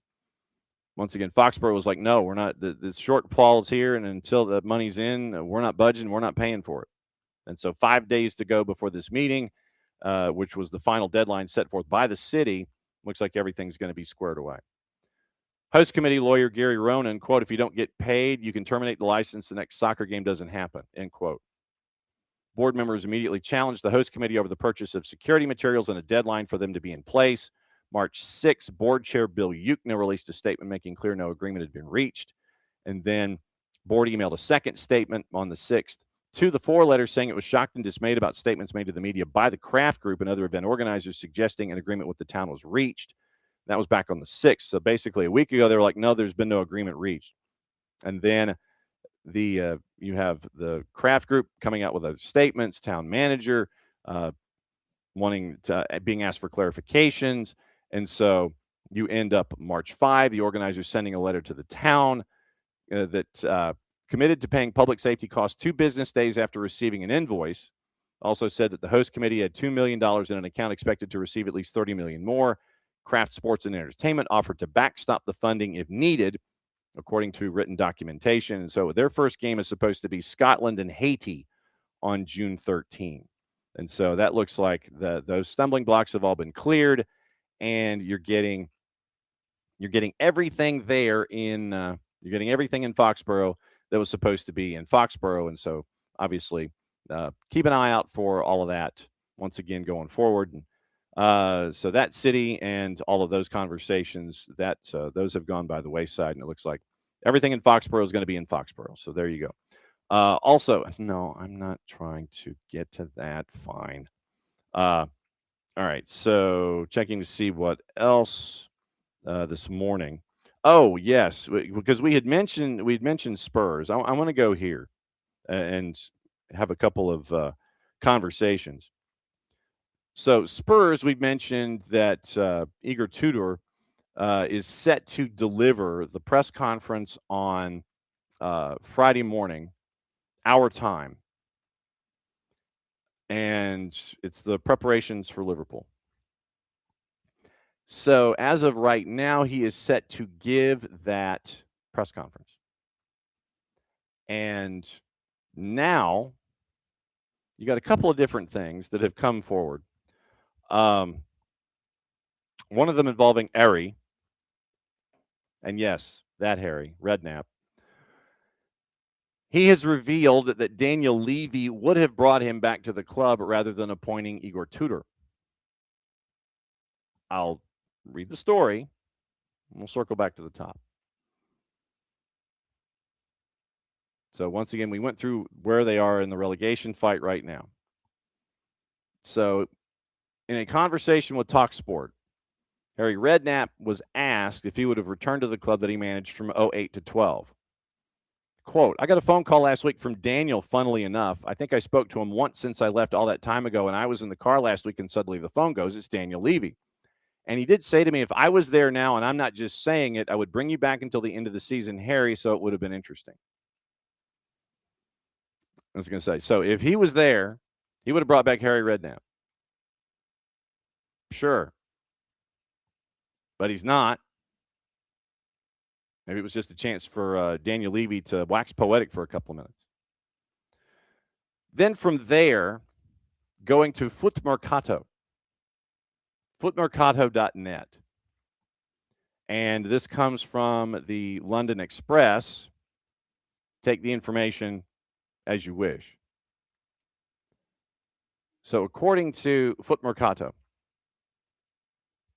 Once again, February 14th. So Igor Tudor has only been in there less than a month. 2 days under a month. Took over for Thomas Frank. And now it appears, once again, obviously with the loss to Atletico de Madrid, it was a locker room that is now not his. It has been lost. Terrible humiliation in substituting Antonin Kinski after 17 minutes. This is from Foot Mercato. Earned the Croat head coach widespread criticism from the press. Universally disliked is the words that Foot Mercato is using. 3-letter paper reports that they were shocked by the early substitution, meaning the players, and the brutal treatment he inflicted on Kinski. The dressing room has completely turned against Tudor. And once again, this is the 3-letter paper. Take the information as you wish. Since his arrival, Foot Mercato says he had never truly managed to convince many of his players. Tactical choices already under scrutiny for the players who are not without their own faults. The line was crossed on Tuesday night. Damage is deep-seated. Despite this, Spurs will have to put up with him for a few more days. He is expected to be on the bench this weekend against Liverpool. Story continues. Then there's a very good chance he'll pack his bags, having not even had time to find a house in London. Currently living at Spurs training ground, it'll be a month and 2 days. Probably won't be staying another month. According to the 3-letter paper and the Standard, they're already looking for his successor to find a stopgap manager to secure survival before handing the reins to a new coach in the summer. One name considered, Sean Dyche. 114 days at Nottingham Forest. He's looking for a gig. Evening Standard suggested Mauricio Pochettino. But, that's not going to happen until after the World Cup. Roberto De Zerbi, according to the Telegraph, although all you have to do is look at De Zerbi's tape from how he treated players when he was in Montreal, or he treated players who eventually would play. But if you look at the behind-the-scenes video of Roberto De Zerbi from his time in Ligue 1, that should give you all the information that you need to know about Roberto De Zerbi and how he handles his players. So I don't know if you want to go down the De Zerbi route. Sean Dyche would be a stopgap, and then you would have all of that to go forward with. Legitimately, that's what you're staring at if you're Spurs. That is what you're staring at if you're Spurs.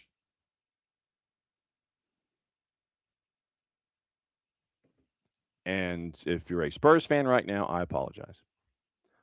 Our buddy Niko Moreno is going to be joining us in about 10 minutes, and we'll break everything down with him and find out what's going on as he gets ready for MLS on the weekend, match week 4. We got to talk about Champions Cup. We got to talk about Champions Cup. We got to talk about what happened in San Diego last night, and we will break it all down with him. And we will chop it up with Niko coming up in a couple of minutes. Nino, we all know that Nino is leading 98 different lives right now. And the fact that he is back with Fubo TV is huge. And the fact that he gets to make the calls again in the Portuguese league, that's always to be able to check in on him and see what's going on with him in the Portuguese league is the way it always should be. Frankly, that's the way it always should be. But to be able to listen to him as of this past weekend, talking derbies and such, very, very cool that we get to have that back with. And we want to give a shout out to our friends at Fubo TV for understanding the value of having someone like Nino Torres as a part of your broadcast crew. And so, once again, keep an eye out on the Portuguese league. Tell you what, before we send it over to Niko and let you know what's going on there, let me go and just to give you an idea for those of you that have now become watchers, listeners, and followers of the league because of the conversations that we've had on a weekly basis. So let's just get into the Portuguese league really quickly because of the derbies that were there last week, and let you know what else is going on. So Liga Portugal, and once again, you catch that on Fubo TV with our buddy Nino Torres. This weekend, you had one match postponed, and it's Sporting's match because they're playing in European football. This looks like a week that is fairly safe for the leaders. Looks like it's a week that's got a bunch of margins that are fairly safe. Nacional and Estoril looks like they are the match to keep an eye on Sunday.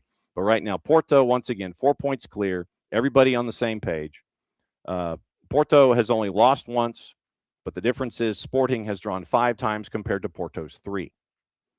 Benfica is third, 59 points, and then it's a gap to everybody else. Braga right now is in your Conference League spot at 46 points, and then the gap continues to go from there. Santa Clara is in a massive relegation battle. They are the one that's currently down at 22 points, but they have 4 points in their last 3 matches to get into this relegation fight. And it is 6 teams separated by 4 points, 11 through 16. Aruca's at 26. They've lost 3 of 4. Estrela's drawn their last 2. Casapia has drawn their last 2. Rio Ave has won their last one. They have 4 points in 2 matches. Nacional has snapped a 3-game losing streak. They're all above it for the moment. Aruca's at 26. Estrela's at 25. Casapia's at 24, ahead of Rio Ave on goal difference. Nacional's at 22, ahead of Santa Clara by 1 goal in goal difference. And so we have 9 matches to go, and it is Porto ahead by 4 over Sporting and by 7 over Benfica, and the relegation fight is definitely worth keeping an eye on going forward. So very, very cool stuff there. Let me see if there's anything that has gone on in the Twitch pitch this morning. 95 days. That is just crazy. And I've seen the season ticket holder gift, which is insane to me. I mean, that is crazy stuff. Yes. Yeah, I know. And so that was one of the things, Abby, that with the jacket, literally they, as Skate said, that the store had underestimated demand. And that's why literally you could go in and it was 1 jacket per person. And if they didn't have your size, then literally it was X in a certain size and X in a certain size and X in a certain size. And if they didn't have your size, then you either had to go up or go down. And it was 1 jacket per person. And they were not letting any pre-sale happen. It was literally going to be when the store opened up. I was in line. I got in line 20 minutes early. And I was there for the whole thing. And so it literally reminded me of what we get to see during the holidays when a store opens up at an odd hour, like Black Friday or something. And it was that crazy. Absolutely true. One moment yesterday that we didn't get the chance to talk about yet. Pedro Neto shoving a PSG ball boy over. He apologized for giving a little push, and it was a little bit more than a little push. And PSG players kind of crowded Neto after it happened. He's rushing. Ball boy's kind of holding the ball away, and the ball boy kind of goes down. I'm going to look at it again real quick. So Neto goes over, and he's kind of fighting the ball boy over it. They're kind of grappling a little bit. Neto escaped punishment for shoving a ball boy.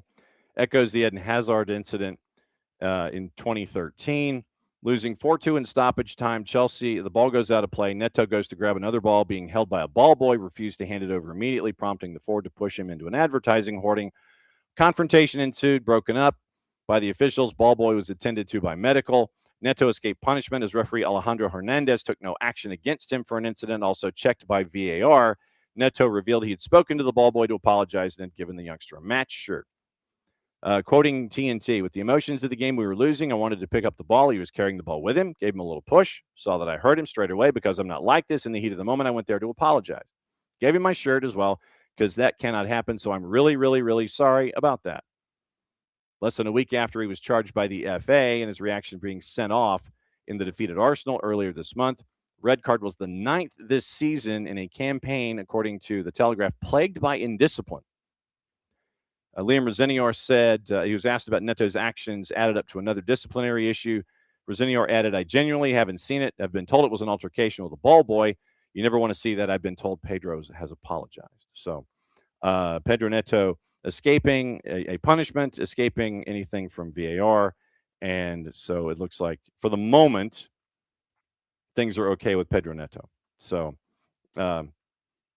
keep an eye on that from if there's any kind of retroactive punishment one way or the other when it comes to Pedro Neto and what we're staring at from the international way of things. And so I'm trying to think if there's anything else that we might have missed. But yeah, the biggest thing in Major League Soccer is obviously the dismissal of Oscar Pareja, which happened yesterday afternoon. And we probably are going to we're going to effort our buddy Mike Gramajo from Orlando next week to kind of get the post-mortem after match number 1 with the interim and kind of discuss what's going on there. Let me hang on just a second. Let me see if I can find if I still have it in the stacks, because I don't think because I wanted to hang on to it for a specific reason. And knowing me, I probably ended up. No, here it is. Okay. So this is from January 13th. This is from 2 months ago. Media Day with Oscar Pareja. And this is from our buddy Mike Gramajo at West TV at the time. So here's Oscar Pareja at Media Day discussing what his thoughts were heading into the 26th season. But at the end of February, ready to go. How do you work around that? Every time you ask me about that, I want to ask this. I want to answer the same. I always want more players and better ones, and probably they want a better coach too. So we always want better and better. The owners and directors are different, probably answer. But every time you ask me for players, what do you want? We want more. But the group is here. We're going to prepare. We are optimistic, and we will make sure that we work hard enough just to accomplish the things. Considering how the season ended last year, and obviously the expectations you mentioned are going to be there high, do you feel that there is some type of pressure on you to make sure you deliver a winning team, or you deliver those expectations that are expected? Yeah, it's normal. It's normal. I have been competing since I was 17. I don't remember a year where I don't feel the same sensation. If I don't perform, I should be out, or I will lose my job. It's normal. But I have a job. I'm here, the players, and we're going to work. But that pressure is normal. There is some other times where we achieve more objectives, and people, owners, everybody, players, coaches, we all happier. But this time it's that's, we're tense. Why we don't change this, that. But we are compromised with this group. We are compromised with the club, with the players, and we have energy to push. But the day that we don't have that energy, nobody doesn't need to push me out. I will get out myself. And he didn't get out himself. Front office decided that yesterday afternoon, that was it for Oscar Pareja. Luis Muzzi has posted to social media. He posted it yesterday and posted a thank you note to Oscar for his time. And that is the early words out of Orlando. But yeah, there was a reason. There was a reason that I hung on to that particular quote and that particular conversation with our friend Mike Gramajo at West TV. And it was somewhat prescient to me that Oscar Pareja was that mad, or I wouldn't necessarily. Well, I'll take mad back, but I will take mad back. But what I will do is say that he wasn't happy with how things had developed to that particular point.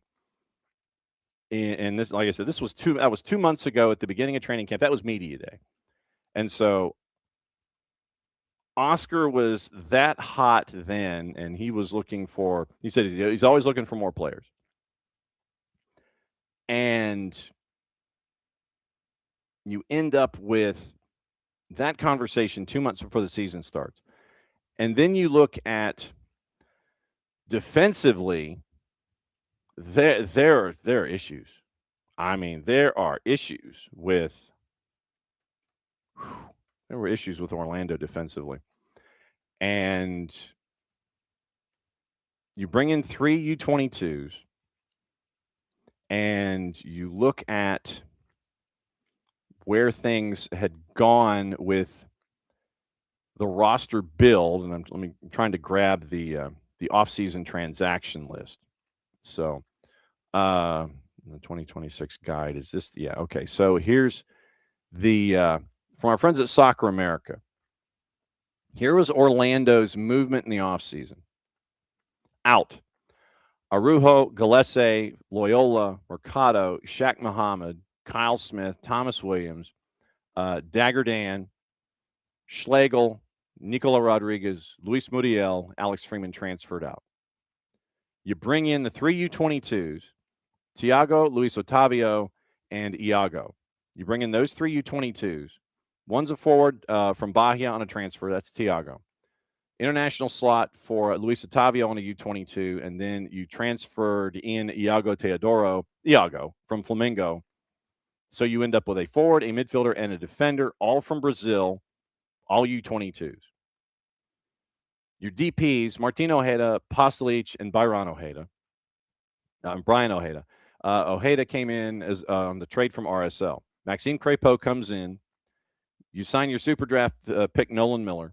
You bring in your super draft pick, Harvey Sarajian, and you bring in Griffin Dorsey, which I thought was a great move for Orlando, and then then you sign your homegrown Justin Ellis. And so that was your offseason for Orlando City. And you end up at that point, and then your GAM in a month's time, as of about a month ago, was about $2.6 million. So you had $2.6 million left in GAM. Everybody that was out, all the young players that were brought in, plus Griffin Dorsey and Maxime Crépeau. But there are defensive issues in Orlando, and they had basically said, no, we're done.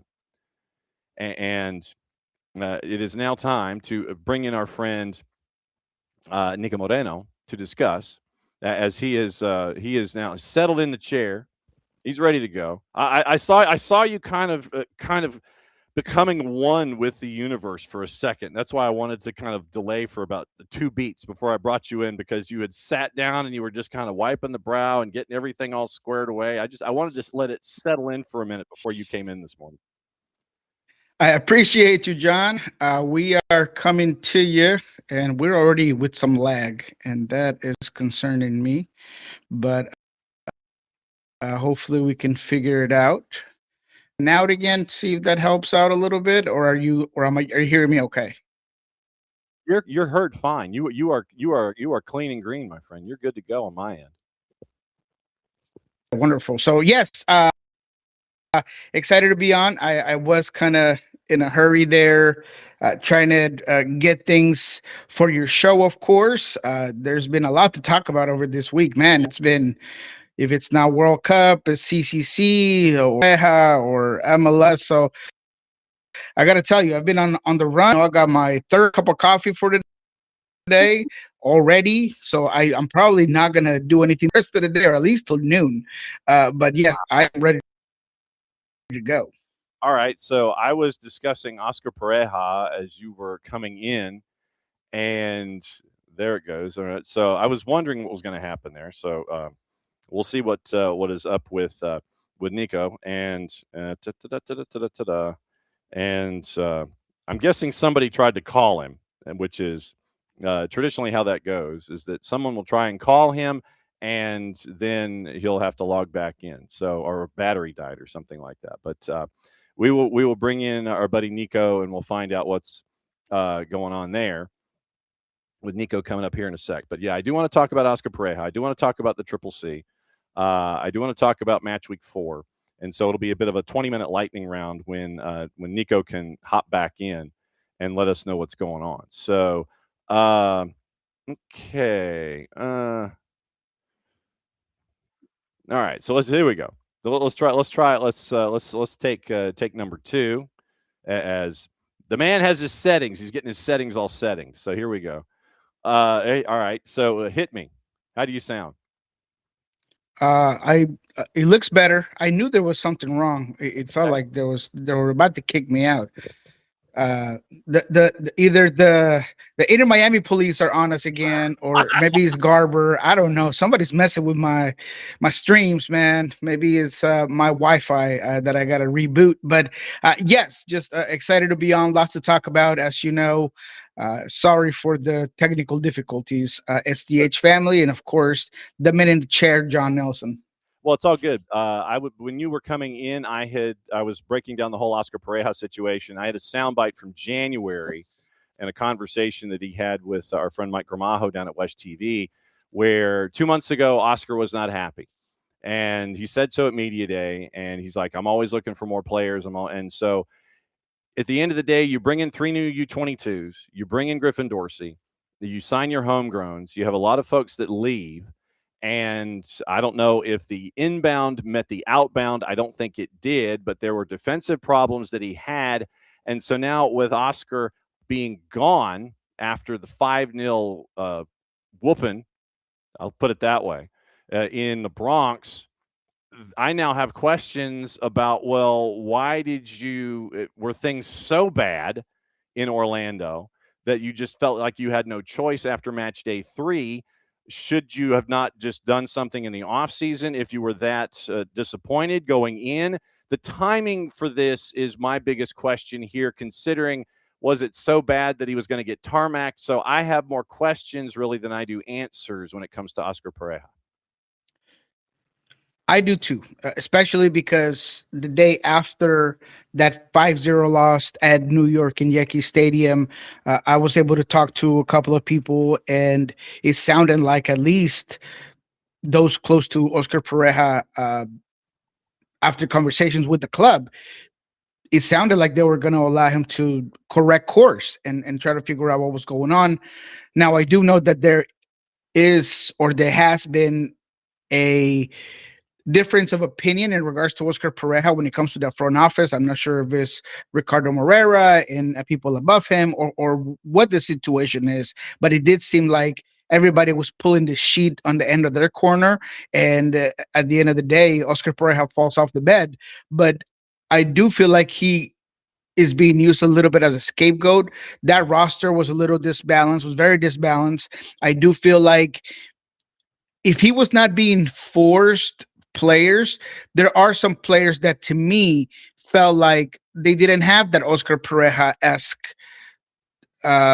either play or background intangibles, and maybe that's what you mentioned had to do with the Oscar Pareja is someone that is very firm, and as everybody know, he could be very fiery. He wants to be able to handle his project, his team the way he wants it. And maybe after the first 6 years, he was the Pareja show, but then after, things started to change. So all in all, I think that, and we talked about this, Oscar Pareja is a guy that, in my opinion, turned around Orlando City for the best. He made him a contender, always in the playoffs, got him a title. But Oscar Pareja has always been a guy whose only criticism has been, can he put your team in that next level? So if that was the reasoning, why not do it last year? Why extend them through 2028? And all of a sudden, 3 games into the season, you let him go. And now you put everybody at jeopardy. You put this group of players at jeopardy. You put the season in jeopardy. If there was going to be a transition, it should have been done in the offseason. And you don't extend a coach that you're not sure about. So that's where I'm coming with. There's got to be a difference of opinion from somewhere, where there were those who believed in the Pareja project and some who were fed up and done with. And that split, you could hear it throughout the fan base. So it's fine. That's an opinion that, in a conversation, that's fair to have. But the timing and the way that it was done, I don't agree with. And he does feel very knee-jerky rather than a methodical idea on what's going to make your club better. Because right now, I don't feel like that without Oscar Pareja, this team's going to be any better. And that was, the biggest thing for me. I'm sitting here and I'm trying to quickly scan and look at the roster and check the contract situations. The 2 Ojedas and Pasalic are under contract for at least 1 more year, if not more. Brian and Martin Ojeda through 28-29 with an option year. Pasalic is at 27. And I'm just going to look and see. You have 1, 2, 3, 4, 5. You got 3 senior roster players, and then you have 3 supplementals that you have decisions on at the end of the 26th season. It is Angulo, Cartagena, Gerbe, and Adrian Marin, and Sukata. So you got a handful of players in your, it's 5 senior spots that you have decisions to make. And it's not a TAM or a U22 or a DP. All of these folks are locked in from 27 and beyond. So you invest this money bringing in these dudes, and they're not just, the 1 year. They're like 27, 28, 29. And so you would have had to have been confident enough in those folks to understand where Oscar was coming from and mesh as a unit.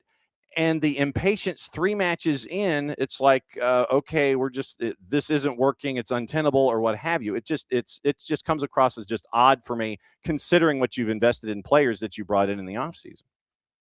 Absolutely. And that is the reality of things, that the way this roster was constructed, it's almost felt over the last couple of seasons where maybe the season is part of how well you do in the season is part of what the ownership wants to do, but they seem very concerned about finding the next best thing, the next best U22, and they're getting all these guys to potentially move them on the way they did with the striker that they brought in, Ramirez.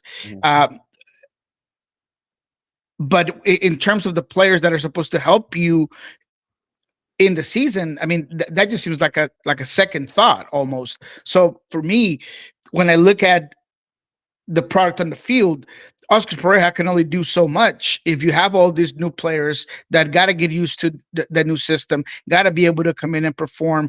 And that's why it's interesting that a guy like Dorsey, he is one that was probably one of your later, lesser important type of signings, and he looked like one of the most productive ones on the field. So I do think that Orlando City is becoming a place where there is a difference of opinions, and until the front office doesn't figure out the course that they want to take, is going to continue to look disjointed on the field. Triple C. I talked off the top about what happened in CONCACAF last night and yesterday. And I started with San Diego and Toluca, which went off the rails and off Coronado Point and into the Pacific in the 12th minute, and it never came back. And I think that the center ref in the match last night in San Diego was probably given a match that he couldn't handle because the match was out of control.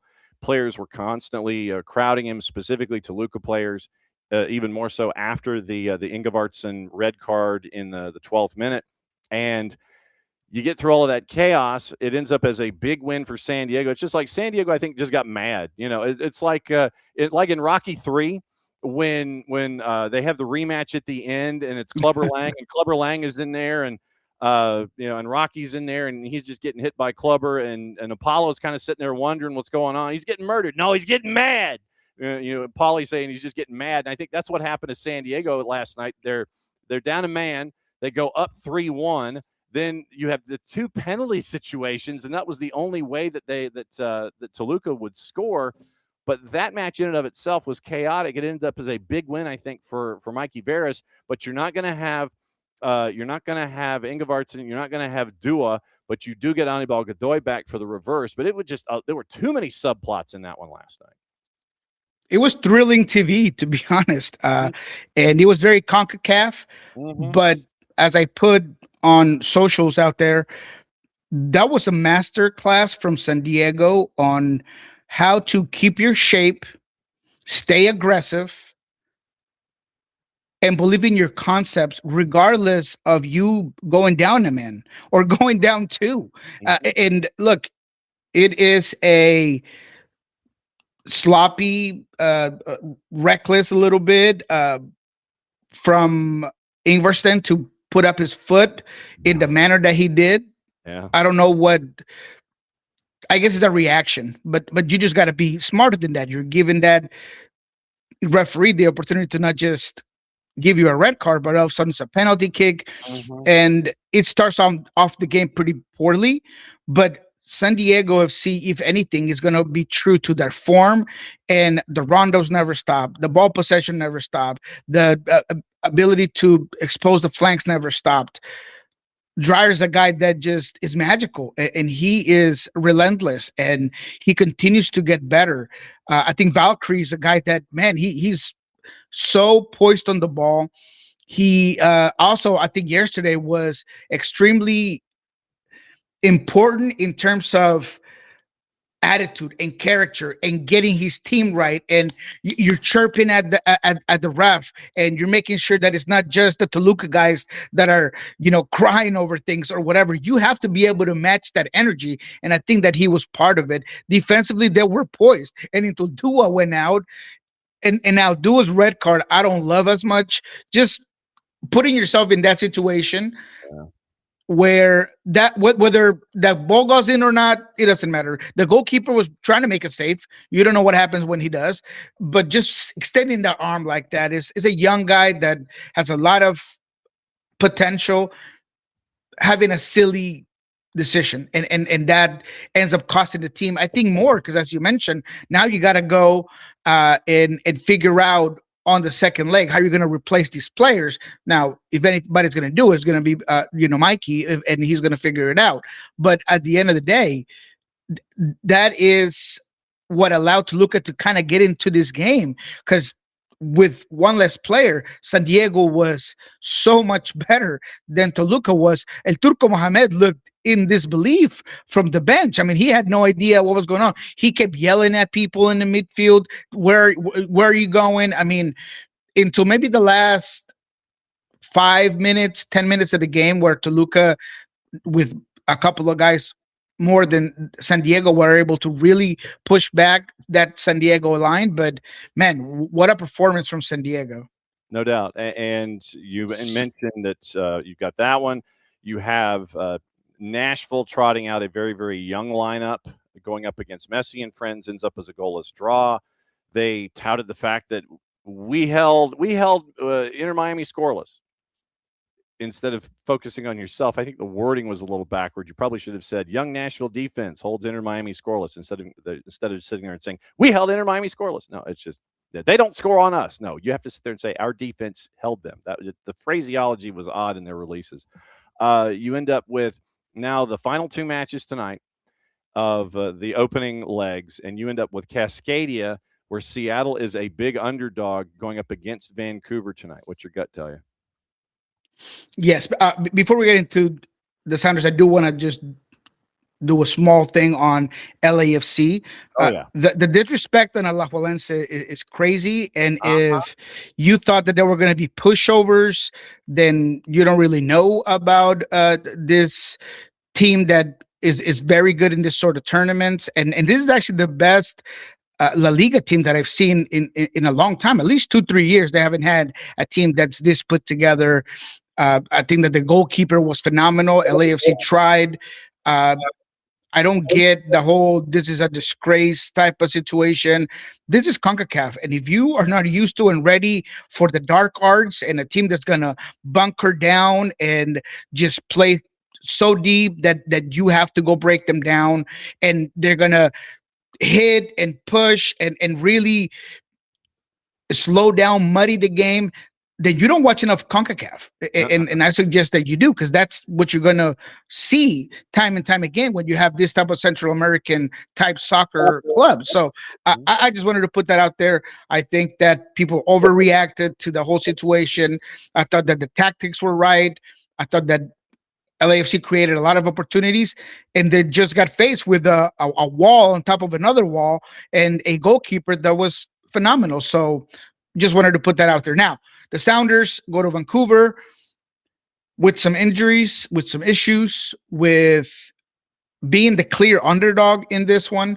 I've called it a uphill battle, and I stay on that. Now, I'm not saying that it's impossible for the Sounders to go to BC Place and get a result. I want to make that extremely clear. I think that the Sounders, with the correct tactics, with a team that is relentless and that tends to play even better in this sort of situation when nobody's giving him a chance, because how good and how talented Vancouver is and all of the injuries that the Sounders have. But they will have to be not just good with their shape and the moments that they decide to get numbers forward, but just like I mentioned about San Diego, you have to match the intensity. If there was something that Seattle did in the Club World Cup, was show that as long as you match intensity, as long as you give yourself a chance in every game, talent can be talent, but if you're matching or over playing into that sort of aspect of the game, you can give yourself a chance. So that's what the Sounders need to do. They cannot go to BC Place and bunker or absorb pressure or allow those monsters with Mueller and AZ coming at you and Brian White and all that talent that they have to just smother you. You got to make them defend. You got to be able to expose the flanks. So, we talked to Freddie Juarez, who spoke yesterday because Brian Smetzer apparently was sick. Hopefully he's okay to coach this game. But no Hassani Dotson. He's under concussion protocol as far as we know. Paul Rothrock is back, but I wouldn't expect him to start. He is available, but I wouldn't think that for 90 minutes. So there are some things that are going to have to change. Paul Arriola will certainly start with Ferreira on the opposite end. So what can that duo do for you? We'll see.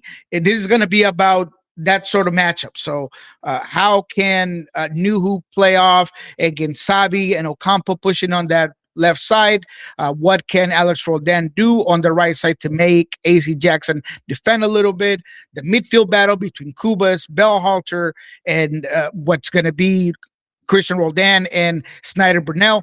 Those are going to be the things that are going to decide this game. I do think that there's a fair reason why Vancouver is a clear favorite. So we'll see how the Sounders respond, but it's not going to be an easy game for the Rave Green. No, and then you have to turn around and you end up with a full slate this weekend in Major League Soccer. And, mercifully, the schedule makers made you as the last game of the weekend for Sunday Night Soccer, but you got to go to San Jose. I'm just wondering, and we've seen this in the past where it's been 3 matches in a week where you're going to have to take the bullet on one of these. And I'm wondering what the lineup's going to look like in, San Jose on Sunday night, Eastern time, if things aren't going well tonight. Then does Brian sit there and go, you know what? I'm going to take this that I have in the hotel room. I'm going to take this and just go like that. And, it is what it is. And I'll prep for San Jose. But if things are going well, then it might be one of the youngest. And Paulo Nagamura might be sitting there and cursing under his breath about all the short-term deals that get signed for Sunday. I'm intrigued just because of that interplay that you're going to have with Cascadia and CONCACAF. And then you've got to go Sunday night and figure out how to go to San Jose for a San Jose team that's been pretty hot out of the blocks. I'm intrigued. Yes, I'm intrigued too. I am intrigued too. I'm still not a believer though. Let's not forget that San Jose started off 2-0 last season, and then it all kind of fell apart. They had their moments. I thought that they looked okay against Philadelphia. I thought Philadelphia was the more dangerous team, and I think it took San Jose until Timo Werner came into the game and that second half for them to really find some of their better opportunities. And Philadelphia, they're really missing a little bit of TNT, a little bit of dynamite in that attacking end, but let's leave it there. Obviously, San Jose is a quality squad, so I'm totally with you. What does Brian Smetzer do? I don't think he'll throw in the towel. Obviously, it'd be 180 minutes of CCC. That's the way he's probably looking at it. Now, does he park the bus a little bit earlier if he's getting a result? Perhaps that could be something that he might do. I have been a little bit maybe overly critical in the fact that Jesus hasn't had 90 minutes of play so far, and I definitely think he's one of those players or one of the few players that you have left that's giving you some offensive output.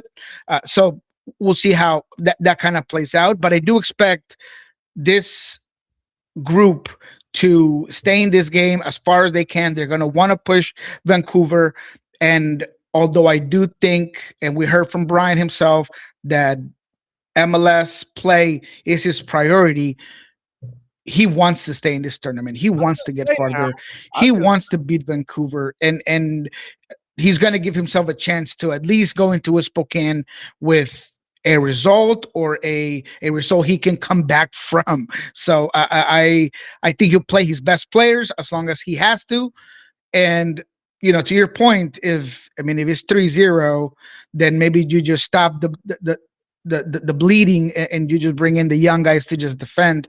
But hopefully that's not the case. But it is going to be interesting how this plays out. I do expect most of the rotation to happen against San Jose, and maybe that gives San Jose another kind of asterisk win. I'm still not a believer, John. That's the whole point. Still not a believer. Okay. What other matchup? One matchup before we get out of here. I've got to focus on. It is Crew in Nashville going into this weekend, because there's a lot of games that are kind of fizzy, and you're just kind of like, yeah, okay, great. One matchup that kind of stuck to me was Crew in Nashville. Then you've also got Charlotte and Messi and Friends. Messi and Friends favored going to Charlotte, but I think really the marquee, unless there's another one that you have, is Crew in Nashville. Crew is favored at a +104. And I can see why, right? I mean, we just talked about Nashville and Inter Miami playing. I'm not so convinced on Columbus. It seems like every time I watch them, the more holes I see in their game, to be quite frank. And they have their own issues defensively, and I don't know, that last the last component for this team isn't just quite there. And I don't want to say it's about the roster, and maybe it's the change of coaching. They're coming from a good game, right? I mean, they were able to get some goals on the board, but I don't know. I like Nashville. I really do. I think that Nashville, even with a rotated team, I think that they could hold off for a draw. I mean, that's kind of being Columbus's thing, is that they either get in the game in the first half or in the second half, but I haven't seen them do 90 minutes of good soccer. So I think this is going to be one that could potentially be a draw. Okay. So what's going on Sounder at Heart and Pulso Sports, and at the Sounder at Heart Delicatessen, as they're getting ready for activity in Vancouver? Yes. So right now, we finally uploaded the JP interview. That one was a long time coming, but you should definitely check it out. That's on Love and Scorchers. Great talk with JP. You don't want to miss that. We have everything that was said during the week in Pulso Sports. We are going to do what we learned this week on Friday, so tomorrow, which should be great, because we'll have the game that was in Vancouver, depending on what that looks like, the game that's coming up against San Jose and the Quakes and Bruce Arena and the whole thing with Schmetzer and how they're the oldest coaches. I mean, it's going to be really a good time. And then what's going to be ahead in terms of Spokane. We are going to be at Spokane. So make sure that you guys are following Pulso Sports. We're going to be doing the whole thing, the whole pregame. We're going to be at the stadium. So go ahead and check that out. And of course, on Monday, don't forget kickoff with Ari Lillenwall and myself on Love and Scorchers. You got it, my friend. It's always great to see you. We will catch up with you again this time next week. You are awesome and a half. All right. And go get your third cup of coffee. Appreciate you. All right, so there goes Niko Moreno, Pulso Sports and Sounder at Heart. He's going to go spend time at the Providence and Swedish Delicatessen and License Renewal Place. All right, so I forgot to tell Nino that we had our time change. We sprung forward last week, and so he's thinking that he's under a normal 5 hours when really it's like 6 or something. So I'm going to bring Nino in real quick. My brother, give me a good rant to wrap up the show this morning. Hit me with your best shot for a good two and a half minutes. Oh shit, man! I got a long thing, but I wanna make it short because it happened yesterday. It was crazy. A journalist received a death threat. Yes, a death threat from so-called fans. Those are no fans. It's going just ridiculous here in Peru because of the colors. Whether you support one team or whether you support another team, it doesn't matter the colors. It doesn't matter who you're rooting for. It matters here that we're human beings and we're professionals and we're doing the best we can. And I know because we say something that you don't like, you're gonna threat me. Okay, and but death threats, Johnny. This is where are we now as a society now? Man, it is insane. I know it's insane. Don't even get me started on that stuff. How was Fubo last weekend? It was fantastic, man. I was on my return to cover Liga Portugal. We have 8 goals in 2 games, man. I just couldn't ask for more, man. 2 clásicos, 8 goals in 1 weekend. It was phenomenal. So I got a quick story. I'm gonna make it quick for you because I know that we got only a short time. I got a story files. By the time he was Barcelona is an empty envelope so he could buy some time in order to get the signature from Maradona. So he provided the envelope. We got the signature. Well, empty, right? So he flew to Barcelona, get the signature, got back, and overnight he talked to a guard and he told him, this is the cross, the rooster scroll. That was the phrase, the rooster scroll. And they swapped the envelopes with the signature. He got the empty one, and Syria got the right one. And then that's why Maradona could play and be the absolute legend for Napoli in Serie A because of an empty envelope. No doubt. Okay, so really quickly. You didn't know that one, huh? No, I did not know that one. We mentioned Valverde. He just scored again, according to Ricky Ricardo in our Twitch pitch. Sporting Cristal's in the group stage. Yes, we're going to keep an eye on that because that gives us a chance to keep an eye on our buddy Luis Abram and keep Germany in Germany for next week. So think an hour earlier. Think an hour earlier. Yes. So now that we have time changed and everything, so an hour earlier from now for you next week, and you come back in Lima, Peru. But I'm glad we got the rant in. I'm glad we got Maradona and the empty envelope in. We love you very much. And who are you calling this weekend on Fubo? Of course, Porto and Benfica, brother. Mm-hmm. You know, Benfica plays on Saturday and Porto plays on Sunday. So we'll see if the Dragons can sustain the distance that they're having now, because they have 4 points clear at the top, and we'll see if they can continue to sustain that lead. You got it, brother. Love you very much. We'll see you next week. I'll see you, buddy. There he goes. It's Nino Torres. And he fell victim to the time change. I hate that. I was about to cuss too. All right, so that's it for today. We're back in the hotel tomorrow for one more day. I'm off to the Macon Coliseum to do high school basketball. 1 o'clock start on GPB, gpb.org, the GPB Sports app. I'm the host for the entire thing, and we'll be back here 9:05 tomorrow morning. It is Dave Leno from Philadelphia Union. See if we can catch up with our friends from Beyond Goals Mentoring. It is Jorge Perez Navarro who's going to be joining us at 10 o'clock, and then Jess Charman, who's going to be calling the game on Apple TV on the English side. She gets an OG hometown phone call at 10:30. So it's Dave Leno, hopefully Beyond Goals, Jorge Perez Navarro, and Jessica Charman, and that'll get us into Friday and previewing anything and everything else going on. We are out. Thanks for putting up with me once again in the hotel room, and we'll be back at it again in a little less than 22 hours. Since it is the end of the show, that means we get to do this. See you, unless I hit the wrong button. Now we're going to play the ending, because since it's the end of the show, see you in 22 hours means I get to do this. And thanks to Nino, thanks to Nico, and thanks to Skate, and thanks to y'all. We'll see you tomorrow.